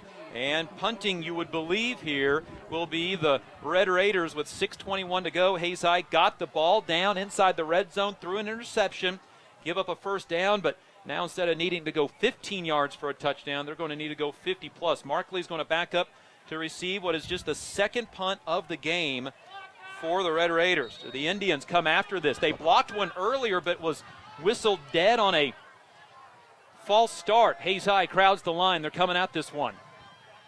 Ebert, the quarterback, is also the punter. Indians come after it. Do they get to it? They do not. Nice punt. Markley settles in. He's going to have to let it bounce. Can't pick it up. Takes a big Wamego bounce to the 15-yard line. That will be a punt of 42 yards. Yeah, and instead of being in the red zone, the Hayes High Indians are now going to have the ball on their own 15-yard line with 6:11 left. Down 27-13. It was at the Wamego 15-yard line. The Indians threw the interception. Hayes High needs a big play. They need something to break on offense. Well, more specifically, they need something to break on the Wamego defense. Indian football brought to you by High Plains Farm Credit, Classic Quality Body Shop, Roof Masters, Hertz Rent-A-Car, and Steel Fabrications. Indians under center for this 1st and 10. Handoff, Colton Myers, right side, catches the edge, 15, 20-yard line, still on his feet, out to the 30, 35, and drug down out of bounds. Yeah, really. That'll stop the clock on one of the Indians' best runs of the night, all the way out to the 35-yard line. It's a run of 20. And really, we're the first play tonight where the Hayes High Indians have been able to out-sprint that quick defense of Wamego to the perimeter. 6 minutes to go. Clock will stop after the ball went out of bounds. Hayes High needs 2 touchdowns, down 27-13 there at the 15, but Hunter Brown threw just his 3rd pick of the year. Brown under center again, under I formation, handoff this time. Colton Myers slips, but doesn't have his knee go down, carries the pile for 5 yards. Hayes High's got to get up to this line of scrimmage and get going. They only have 2 timeouts remaining. Interesting. Wamego's got Tyler Patrick back out of the game again, and that's where they go, right to where he typically would be on that defensive line. And you got to believe Wamego will let Hayes High just run like this rest of the game. 5:40 and counting. Hayes High's got to get in and out of this huddle. Sheevy left. William Sinnott left as well for this 2nd and 5 play from the 40. Indians had it at the 15. Now Markley has to shift over to the right side, and Brown has to wait for him to get there. Now he's set. It's going to be a handoff. Schmidberger, he tries to bounce to the outside. First down, midfield, 45-yard line, and then gets strung down on a face mask where there's no call. Schmidberger is still down on the ground. The Indian sideline is begging for a penalty, and there comes the face mask. Well, maybe. Schmidberger got sprung all the way back around on the penalty. Well, maybe it's for a face mask. That flag was very late Well, after Schmidberger had made his way back up off the ground. Schmidberger goes down at about the 41-yard line of the Red Raiders, a 19-yard run. He had a 14-yard run earlier. It is going to be nothing yet. So calling him. Not so sure. Hayes High is backing up. Sideline infraction. It is an unsportsmanlike conduct penalty against the Hayes High Indians after Dylan Schmidberger got his face mask grabbed and flung down to the ground. It's a penalty on Hayes High. That's brutal. Well, I'm guessing might have been that. I'm guessing that was on the sideline because the way that Schmidberger was coming back up, the sideline was. That is flat towards. Brutal. 15 yards from where the play stopped. It was a 19-yard gain, and somehow Hayes High's back at the 40 again. And it's first down. That was a 19-yard run. Hayes High just lost 19 yards on a 15-yard penalty. First and 10 from the 40. Brown to throw, has some time, rolls out to his right, now falls in the backfield. That might be your ball game. 5 minutes to go. Hayes High on first and 10 from the 40 after losing 19 yards on a penalty. Now loses 11 yards on a quarterback sack. Second down and 21 from the 29-yard line. Hayes High got into Wamego territory for a third time, but an unsportsmanlike conduct penalty cost him big. Here's a screenplay near side for Colton Myers. Myers needs to make a guy miss, can't do it. 2 yards, and it's third down and 19. Now the Wamego seniors now spell victory here, and they see they're going to go off. It's still going to be a losing season. They're going to go off 4-5 on this season. But these seniors who have seen 2 consecutive losing seasons at Wamego are going to go off on a positive note tonight. Hayes High's Dylan Schmidberger picked up 19 yards, and you could see from where we were at the hand on the face mask and just get taken down. Maybe it wasn't. Maybe I'm off, and I apologize if I am. Third and 19. Indians down 2 scores, and Hayes High has to take a timeout.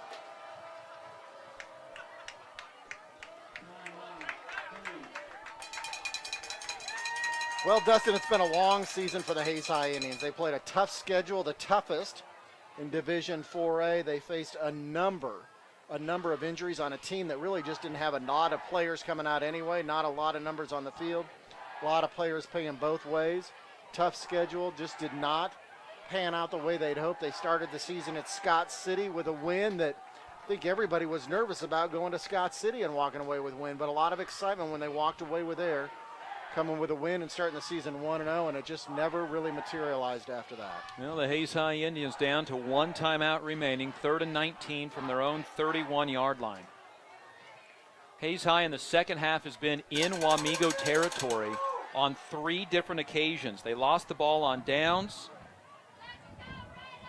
Correction, they've had the ball in Wamego territory 4 times, including this drive, but then picked up a penalty.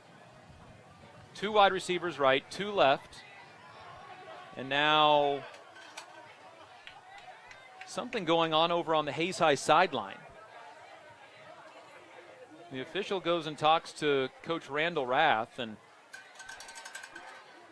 this may be just making sure how many timeouts everybody has as well. Well, here we go, third down and 19, Hayes High down by 2 scores, need a big play. Brown to throw, looking down the middle, now he steps up, slips as he throws. A ball knocked down. Colton Myers turned. It would have been well enough for a first down. Incomplete. 4th and 19. Well, Hayes High has to go for it here with 3:51 remaining, right? They do. You know, Hunter Brown really throwing a nice ball into double coverage there and just happened to get nicked there right at the last moment before Colton Myers was able to come up with a reception.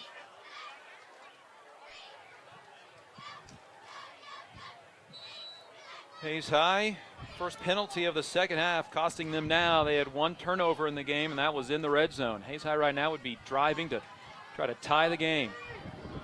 4th and 19 for the Indians.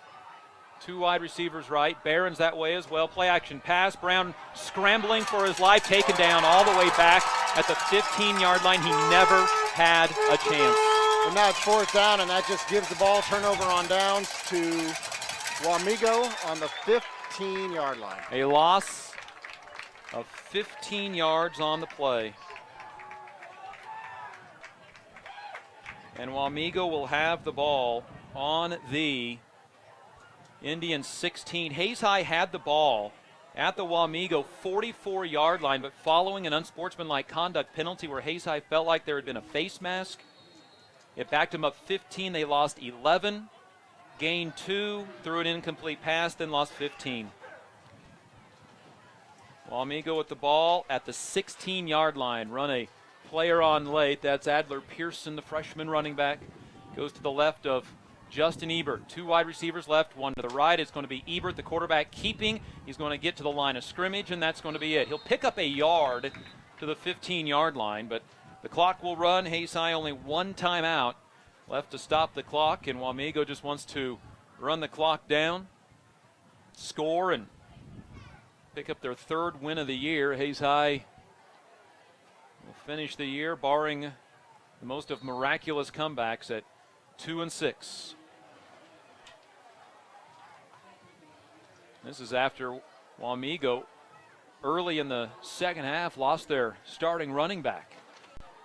2 wide receivers left, Cooper and Blaine. Ebert on 2nd down and 9, wants to throw that way on the screen. It's caught over there by Blaine. He loses the ball. It's going to go out of bounds and stay with Wamego. Hayes High had a chance to scoop and score with 2:55 remaining, but can't pick it up. It's a pass completion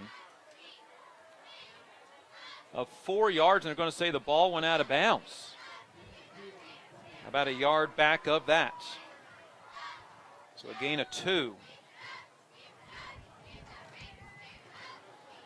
And it's 3rd down and 7 for the Red Raiders. Second half hasn't been kind to them on 3rd down. They are going to go the end around on Jace Ward. Ward is going to break a couple of tackles. Indians fighting to try to strip that football, and then taken down. Forward progress to about the 11, and Hayes High will use their final timeout on 4th down. Yep. 4th down, looks like they're going to bring in, go for a field goal here. Wamego is. Try to go up 30-13 with 2:47 left. The kicker for Wamego, David Paskowski, according to what we found online and the stats at maxpreps.com, 1 for 1 this year with a 31-yard field goal. The wind's died down here a little bit, but still probably about a 10-mile-an-hour crosswind coming out of the south. This, for all intents and purposes, would then end the game at a 3-possession game. Hayes High with down 2 scores with 2:47 left, drove into Wamego territory. And after what Hayes High thought was a face mask penalty, thought they were getting 15 yards. It ended up being unsportsmanlike conduct on the Indians. They actually lost 19 yards on the penalty somehow. Lost 11 on the next play, threw an incomplete pass, or threw a pass for 2 yards, threw an incomplete pass, and then lost 15. So the field goal will be from 28 yards. 27-13, 2:47 to go in the game. Paskowski will line it up from the middle of the field. Slow snap, the kick is up, it is end over end, it is good, and there will be your ball game. 30-13. 30-13, that's pretty much going to do it for the Hayes High Indians. We talked about it, just a tough season, not at all what anybody expected from the Hayes High Indians this year, especially after starting the season, winning at Scott City. But boy, it's going to be sad. You know, there's some names we've called out here a bunch: Dustin Colin Kreitzer, Tyrese Hill, Colton Myers, Dylan Scheibler, Xavier Danduran, Dylan Flaler, called his name many times, senior, going to be leaving this team for next year. Freddie Haynes, Conrad Viner, Shane Behrens, big career at the Hayes High with the Hayes High Indians. McPherson doing their part. They're now up 28-7 on Abilene. Chance Brungard, a senior, really some big talent leaving these Hayes High Indians. Isaac Zimmerman, another senior, going to be suiting up for his last game in high school football tonight, as the Hayes High Indians, with a loss, will not move on to the playoffs next week. Hayes High was down 2 scores, drove down to the 15 and threw an interception, and then fighting from 2 scores back rest of the night. The ball's blowing off the tee here with 2:40 to go in the game. Hayes High down 13-0 early in the second quarter. Fought back, got a 1-yard Colton Myers touchdown run on a 68-yard drive on 13 plays. Hayes High made it 13-7, but over the next 3 minutes and 24 seconds, Wamego just drove straight down the field and scored with 62 seconds to go first half, and it's been Wamego since. Here's William Sinnott returning from the 20. 25, tries to go left hash 30, lowers his head, runs through a couple of defenders and one of his own guys, and goes down across the 35 to the 37-yard line, and there's a Red Raider still down on the ground at that point of the tackle at the 36 or 37-yard line. Hayes High was down 19-7 at the break and then got a break. Wamego threw an interception. Keaton Markley returned it to the 9. Colton Myers scored 1 play later to make it 19-13 with 3:54 to go in the third quarter, but Wamego scored on the first play of the fourth quarter on 4th and 1. A Jace Ward 6-yard touchdown run made it 27-13. Hayes High then returned and was driving back down the field, got to the 15, and threw an interception on second down from the 15-yard line. And Hayes High then down 2 scores, drove into Wamego territory, only to end up with a penalty the Indians thought was going their way. Ended up not. It ended up going in the favor of Wamego on an unsportsmanlike conduct. Hayes High lost 11 yards on the next play, then threw a 2-yard screen pass, an incomplete pass, and then ended up losing 15 on 4th down. And as we talk about the seniors that are going to be playing their last game tonight is in a Hayes High Indian uniform, but here's some names that we've been calling all season long that we look forward to calling next year. Logan Clark's going to be back. Keaton Markley, just a sophomore, and what a season he's had. Wyatt Sheevy, also a sophomore. And there's just some really solid players. Hunter Brown will be a senior next year leading this team. William Sinnott's a sophomore. Mason Ibarra, he's come in and had some key downs, been as a sophomore. Trey Van Pelt, the center for Hunter Brown's going to be back. So that combination, and that's so key, having that center quarterback experience combination coming back. So again, just some, Logan Schulte, Jack Ford, Connor Winter, just some names that we've called out quite a bit. Chase Browse, another name who came in and filled in some important time for the starters earlier in the season. Some names like that coming back next year that'll be exciting to watch for these Hayes High Indians team. They'll go home disappointed. Those underclassmen, they'll have to check in their pads next week. But get back in the weight room. Get back in the weight room quick and start preparing for the 2017. Start preparing for your senior or junior year now. The injured player is Tristan Neff, one of the seniors on this Wamego team, and they are up and looking around his helmet and neck area. So a hush has fallen over the crowd here in Wamego with 2:36 to go in the game, and Wamego leading 30-13. In fact, they're going to send both teams towards their sidelines. Your Hayes Kalon scoreboard updates has Circle trying to come back in a continuous clock second half. They were down 62-16 at half. It's now 65-40 in the second half. Bueller still leads. It is a final in Abilene. McPherson held up their end of the bargain tonight. They end up winning 28-7 over the Abilene Cowboys, but Abilene, I'm sure, is in tune to what's going on here. They will be going to the playoffs as well. This is going to be a lengthy delay here in Wamego as Tristan Neff is still down. They're stabilizing his head at the current moment.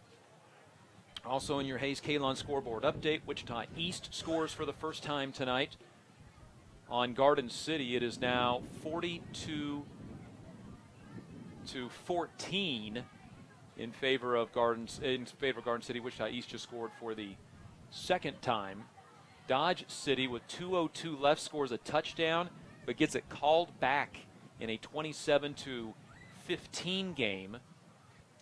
And that's your Hayes Kalon scoreboard update. We'll try to catch up on Great Bend and Liberal here as well. Not a good sign here, Dustin. They've now engaged the EMS personnel, bringing in gear and a stretcher for the young man who's down on the field. Liberal has their season come to an end. They lose 14-7 at home to Emporia, who came in at 3-5. So Liberal season ends at 4-5 on the year. Great Bend was in a tussle early with Topeka West, and haven't had an update for quite a while on the Panthers and Topeka West. Let's see if we can check in. And, well, it's no longer a tussle. It's third quarter, and Great Bend's up 70-24. So Great Bend snapped out of their funk. That was 17-14 after the first quarter. So Great Bend on the way to an 8-1 record. So you said Liberal's going to end the season at 4-5? Yep, 4-5. So their record coming in was 4-4? 4-4, 8 games, and then against a 3-5 Emporia team. Yep. Interesting. They will fall in that game. So again, the EMS being activated, they have the stretcher and the board out for Tristan Neff, one of the 21 seniors for the Wamego Red Raiders. And the Hayes High Indians had to go through this earlier in the year when they saw that Freddie Haynes carried off in the Valley Center game early this season. And it was after a kickoff return. And those returns, when you get everybody smashing together, certainly do get dangerous. And it'll be Neff that just never did climb up off of the natural grass here in Wamego. Red Raiders up 30-13 over Hayes High. Wamego's going to win their fourth game of the year. They'll finish 4-5. Hayes High will finish 2-7 as they continue to work on Tristan Neff down at the 41-yard line here in Wamego. Senior night, week 9, final game of the season. They have the orange backboard out now in place, and they'll work on securing Tristan Neff to that board. Well, I'll tell you what, the Hayes High Indians are going to need to get back after it because, tell you what, Abilene's got some talented players. McPherson certainly does, but there's a lot of underclassmen here at Wamego that the Hayes High Indians will face next year in Week 8 at Lewis Field Stadium. A scoreboard update for you once again. It is now Garden City 49-7 over Wichita East. There were conflicting scores. It is now 49-7 in favor of Garden City. So Garden City looks to stay undefeated. And you talked about Hayes High trying to come back for next season, Curtin. Hayes High has this exact same schedule staring at them in 1 year. They will start with Scott City at home, and it will go from there. It's just a flip of where the games are at, and the schedule's certainly not going to get easy. Hayes High is going to have to play that same 9-game schedule 1 year from now. Well, let's talk about this. Scott City's probably going to go to the playoffs. Yep. They already locked up a spot going into tonight. Okay, week 2 is Great Bend. Going to win this game, go to the playoffs. Week 3 is the Liberal Redskins. Okay, so Liberal didn't quite make it to the playoffs. So Liberal has had one of their best seasons in some time. Of a very talented freshman that they'll be building around this next season. Garden City wins, going to the playoffs. Valley Center. It was 7-7 with Newton early in that game. And it is, well, it's still 7-7 between Valley Center and Newton. We'll see if we can catch a score update on that one. And then Dodge City following that. And when Dodge City returned some good talent on what became a ground and pound team. Dodge City, though, was down in their game. Then, of course, McPherson and Abilene will be moving on. So a tough schedule again for the Hayes High Indians next season. Newton has just gone, Newton is within one score with 3:30 left to go in the game. It is 21-14 Valley Center now in that game. And, you know, this 5 and 6A change where they go and start seeding the teams in week 9 has really produced some good games. You start to see the strength of schedule. Some of these 1, 2, and 3 win teams are going up against teams with 4, 5, 6, and 7 wins, and they are coming out on top even though they have less wins on the season, starting to see that product of scheduling. And I think the big surprise, you know, that scheduling in there was Valley Center. You know, that was week 5 in the season. The Hayes High Indians really thought going into Valley Center, here was a team that had a history of a losing record over the course of, you know, the last 5 or 6 years. But, boy, they really turned it on this year and have played good football. Still in an injury timeout for Tristan Neff here in Wamego. Went down on a kickoff return. They are working up around the head and neck area. They are securing Neff to a backboard out at the 42-yard line, and they will secure him to a backboard, get him to the stretcher, and then get him off the field with 2:36 to go in the game and a 30-13 Wamego lead. Hayes High thought they had a chance tonight at maybe coming up with a win, and with a win would move on to the 4A playoffs for the first time in school history. All their other 7 playoff appearances 5 times. Hayes High went back-to-back in 2011 and 2012. Under Ryan Cornelson, Larry Mills took the team twice to state in the 90s in 93 and 95. Bob Dannenhauer led the 1990 team to the playoffs. Hayes went to the playoffs twice under Tom Cross, first in 1981 and again in 1984. 4 different coaches have taken the Indians to the playoffs. Hayes High, 2 wins in playoff history. They're 2-7. Larry Mills' 1993 team beat Cape and Mount Carmel before losing to Liberal. The 1984 team, coached by Tom Cross, beat Bishop Carroll before losing to Cape and Mount Carmel. Hayes High had postseason right in front of them, but boy, just unable to answer what Wamego had. And the World Series going on, 0-0 Cubs and Indians through 6 innings. Todd Lynn with the score update for us here tonight. Tell you what, the Hayes High Indians have got to figure out a way to get some more numbers on the field as well. Yep. How many times this season we've seen with so many players playing 2 sides of the ball that just as you come to late in the game situations, the team just seems to get worn down. They just seem to start getting overpowered. And you look at some of these other smaller schools, and they've got more players out there. They have fewer players playing both ways. They just have more depth. And Hayes High Indians are going to have to figure out a way to get those numbers up on the football field. They have gotten Tristan Neff up and onto the stretcher. They're taking him off to the right side of the field here. And these 2 teams will have to focus back in for the remaining 2:36 of this game. Hayes High down 30-13, and they'll trot everybody back on. And it'll be 1st and 10 for the Indians from the 42-yard line. Brown, keeper, under some pressure, rolls out to his right, now left, now throws down the field, and Tyrese Hill will have the ball in and out of his hands and incomplete.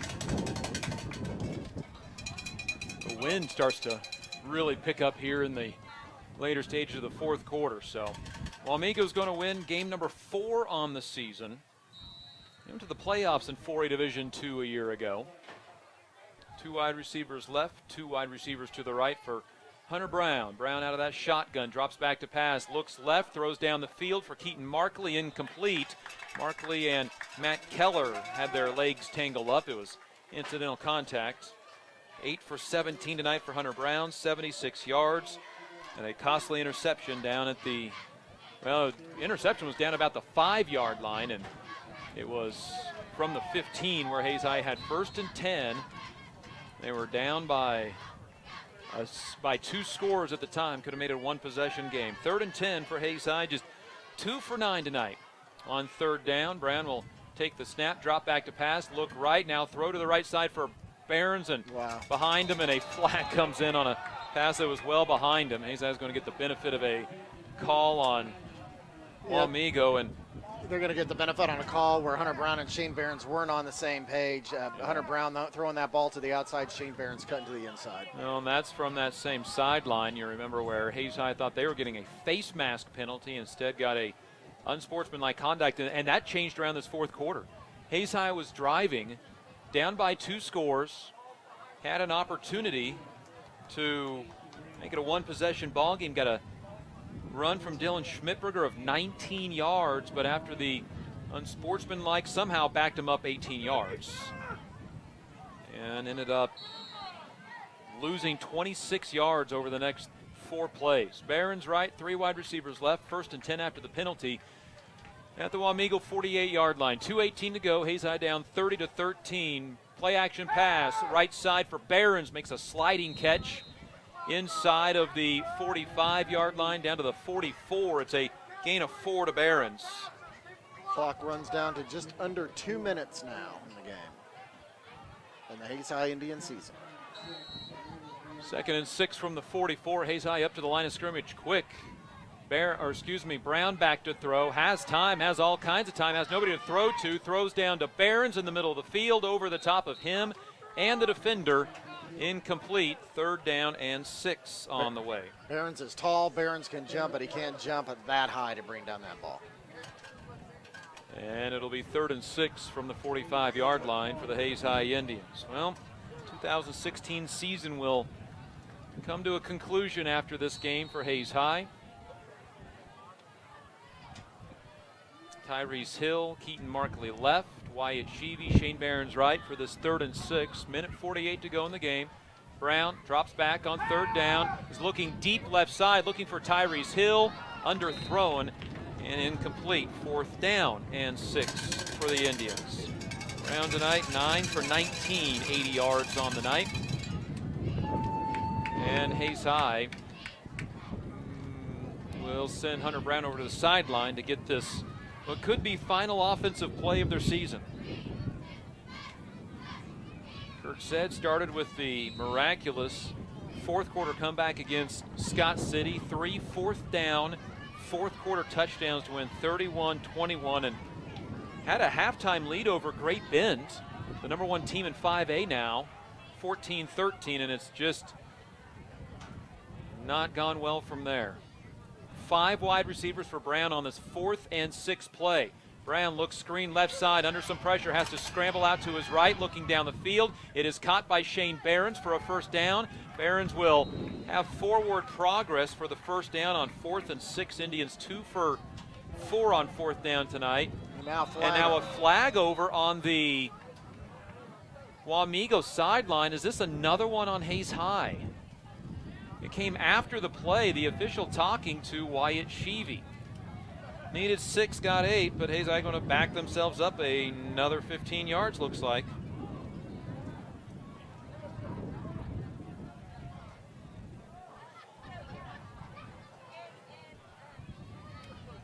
Unsportsmanlike Hayes High. 2nd one of the 4th quarter. Something was going on between the sideline of Wamego and 2 of the Hayes High players, because there was not a Wamego player in the vicinity.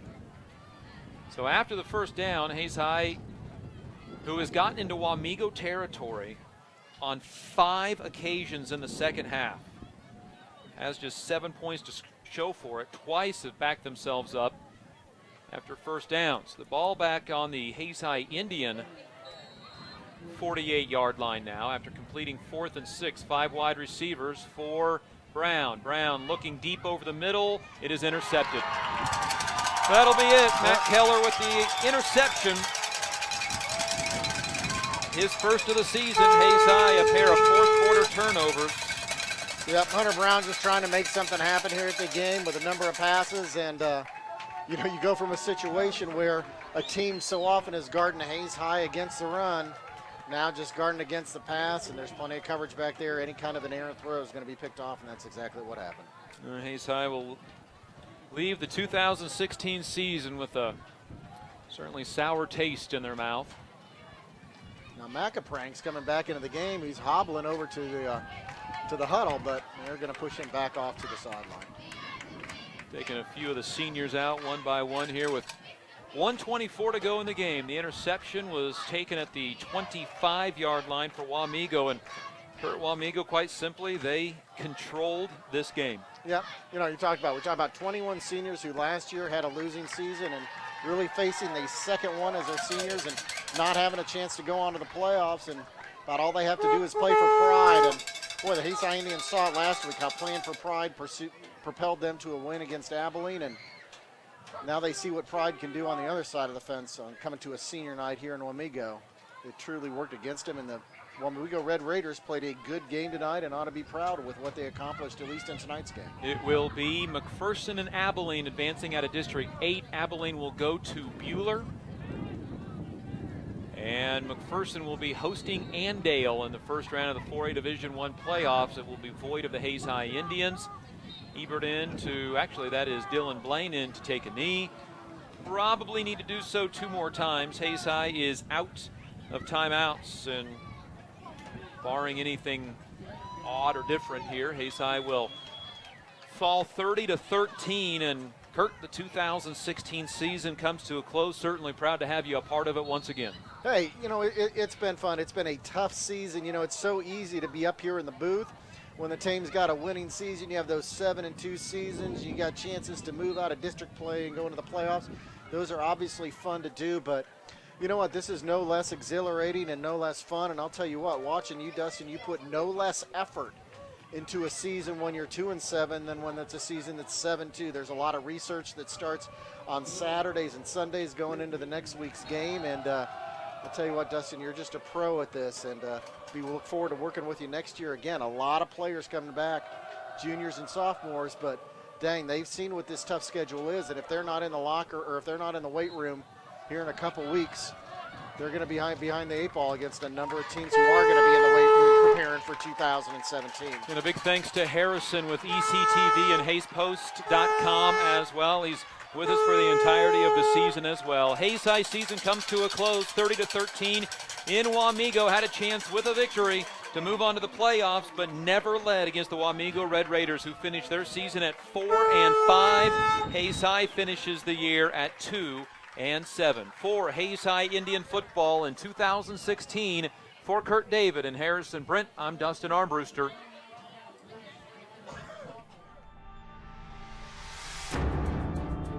This high school sports presentation is sponsored by Kerner Chiropractic and Physical Therapy, providing personalized chiropractic care so you can live your life. Find us in the Northbridge Plaza, Hayes. Thomas More Prep Marion. Through the dedication of students, parents, teachers, and alumni members, the focus is on Christian values and community awareness. TMP, Worlds of Opportunity, investing for eternity. Service Master Clean of Hayes. From the major accidents to the minor incidents, Service Master Clean of Hayes, Corey, Pam, and the entire staff supports the efforts of Hayes High and TMP. Call today, 628-6712. Lifetime Dental Care. Lifetime Dental Care provides your family health, function, and beauty. Check out all of their services at lifetimedentalcare.com. Lifetime Dental Care of Hayes, always accepting new patients. Bernie's Hamburger House. Feed yourself or the whole team with great burgers, milkshakes, and the award-winning onion rings. Marianne, Bonnie, and the staff at Bernie's Hamburger House is at 17th and Vine in Hayes. Bacon Rhine Appraising Services, the lead provider of real estate valuations for the mortgage lending marketplace. With many years of experience, they have a proven track record. Call Patty Bacon Rhine today. Home Steel Siding and Windows, making your home or business beautiful, energy efficient, and comfortable with quality products they stand behind. See them at their new location north of Hayes or online at homesteelsiding.com. Thirsties. Before the game, during the game, after the game. Enjoy great food and a great atmosphere at Thirsties.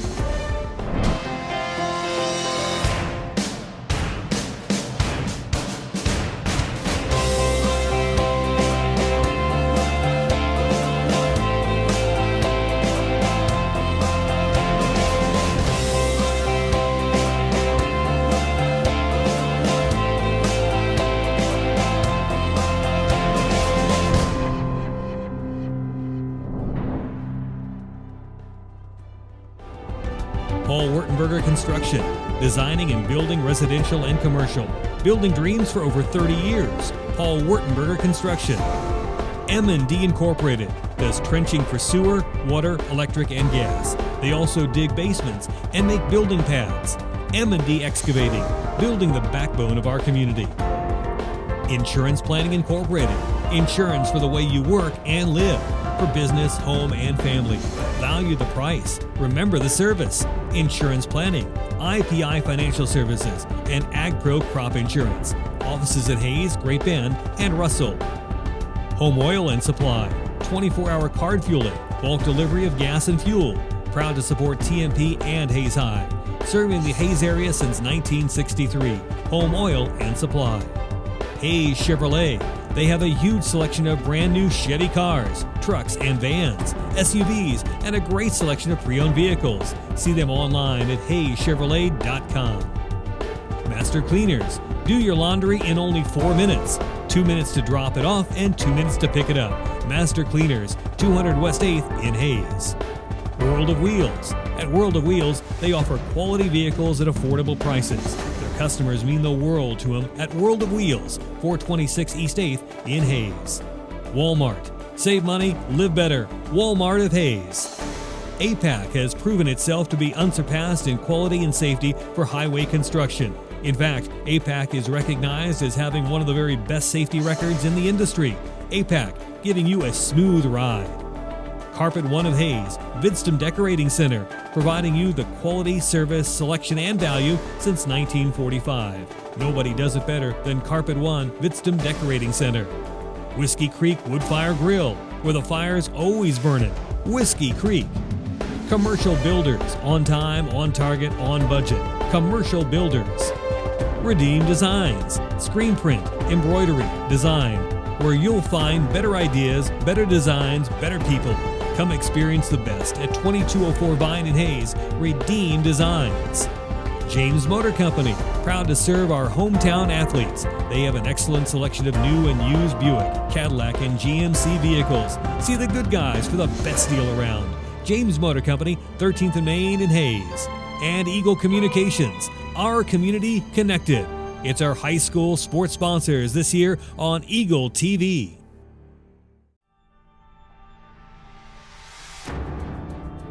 This high school sports presentation is sponsored by Kerner Chiropractic and Physical Therapy, providing personalized chiropractic care so you can live your life. Find us in the Northbridge Plaza, Hayes.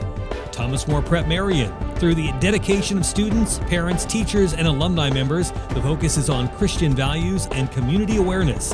TMP, Worlds of Opportunity, investing for eternity. Service Master Clean of Hayes. From the major accidents to the minor incidents, Service Master Clean of Hayes. Corey, Pam, and the entire staff supports the efforts of Hayes High and TMP. Call today, 628-6712. Lifetime Dental Care. Lifetime Dental Care provides your family health, function, and beauty.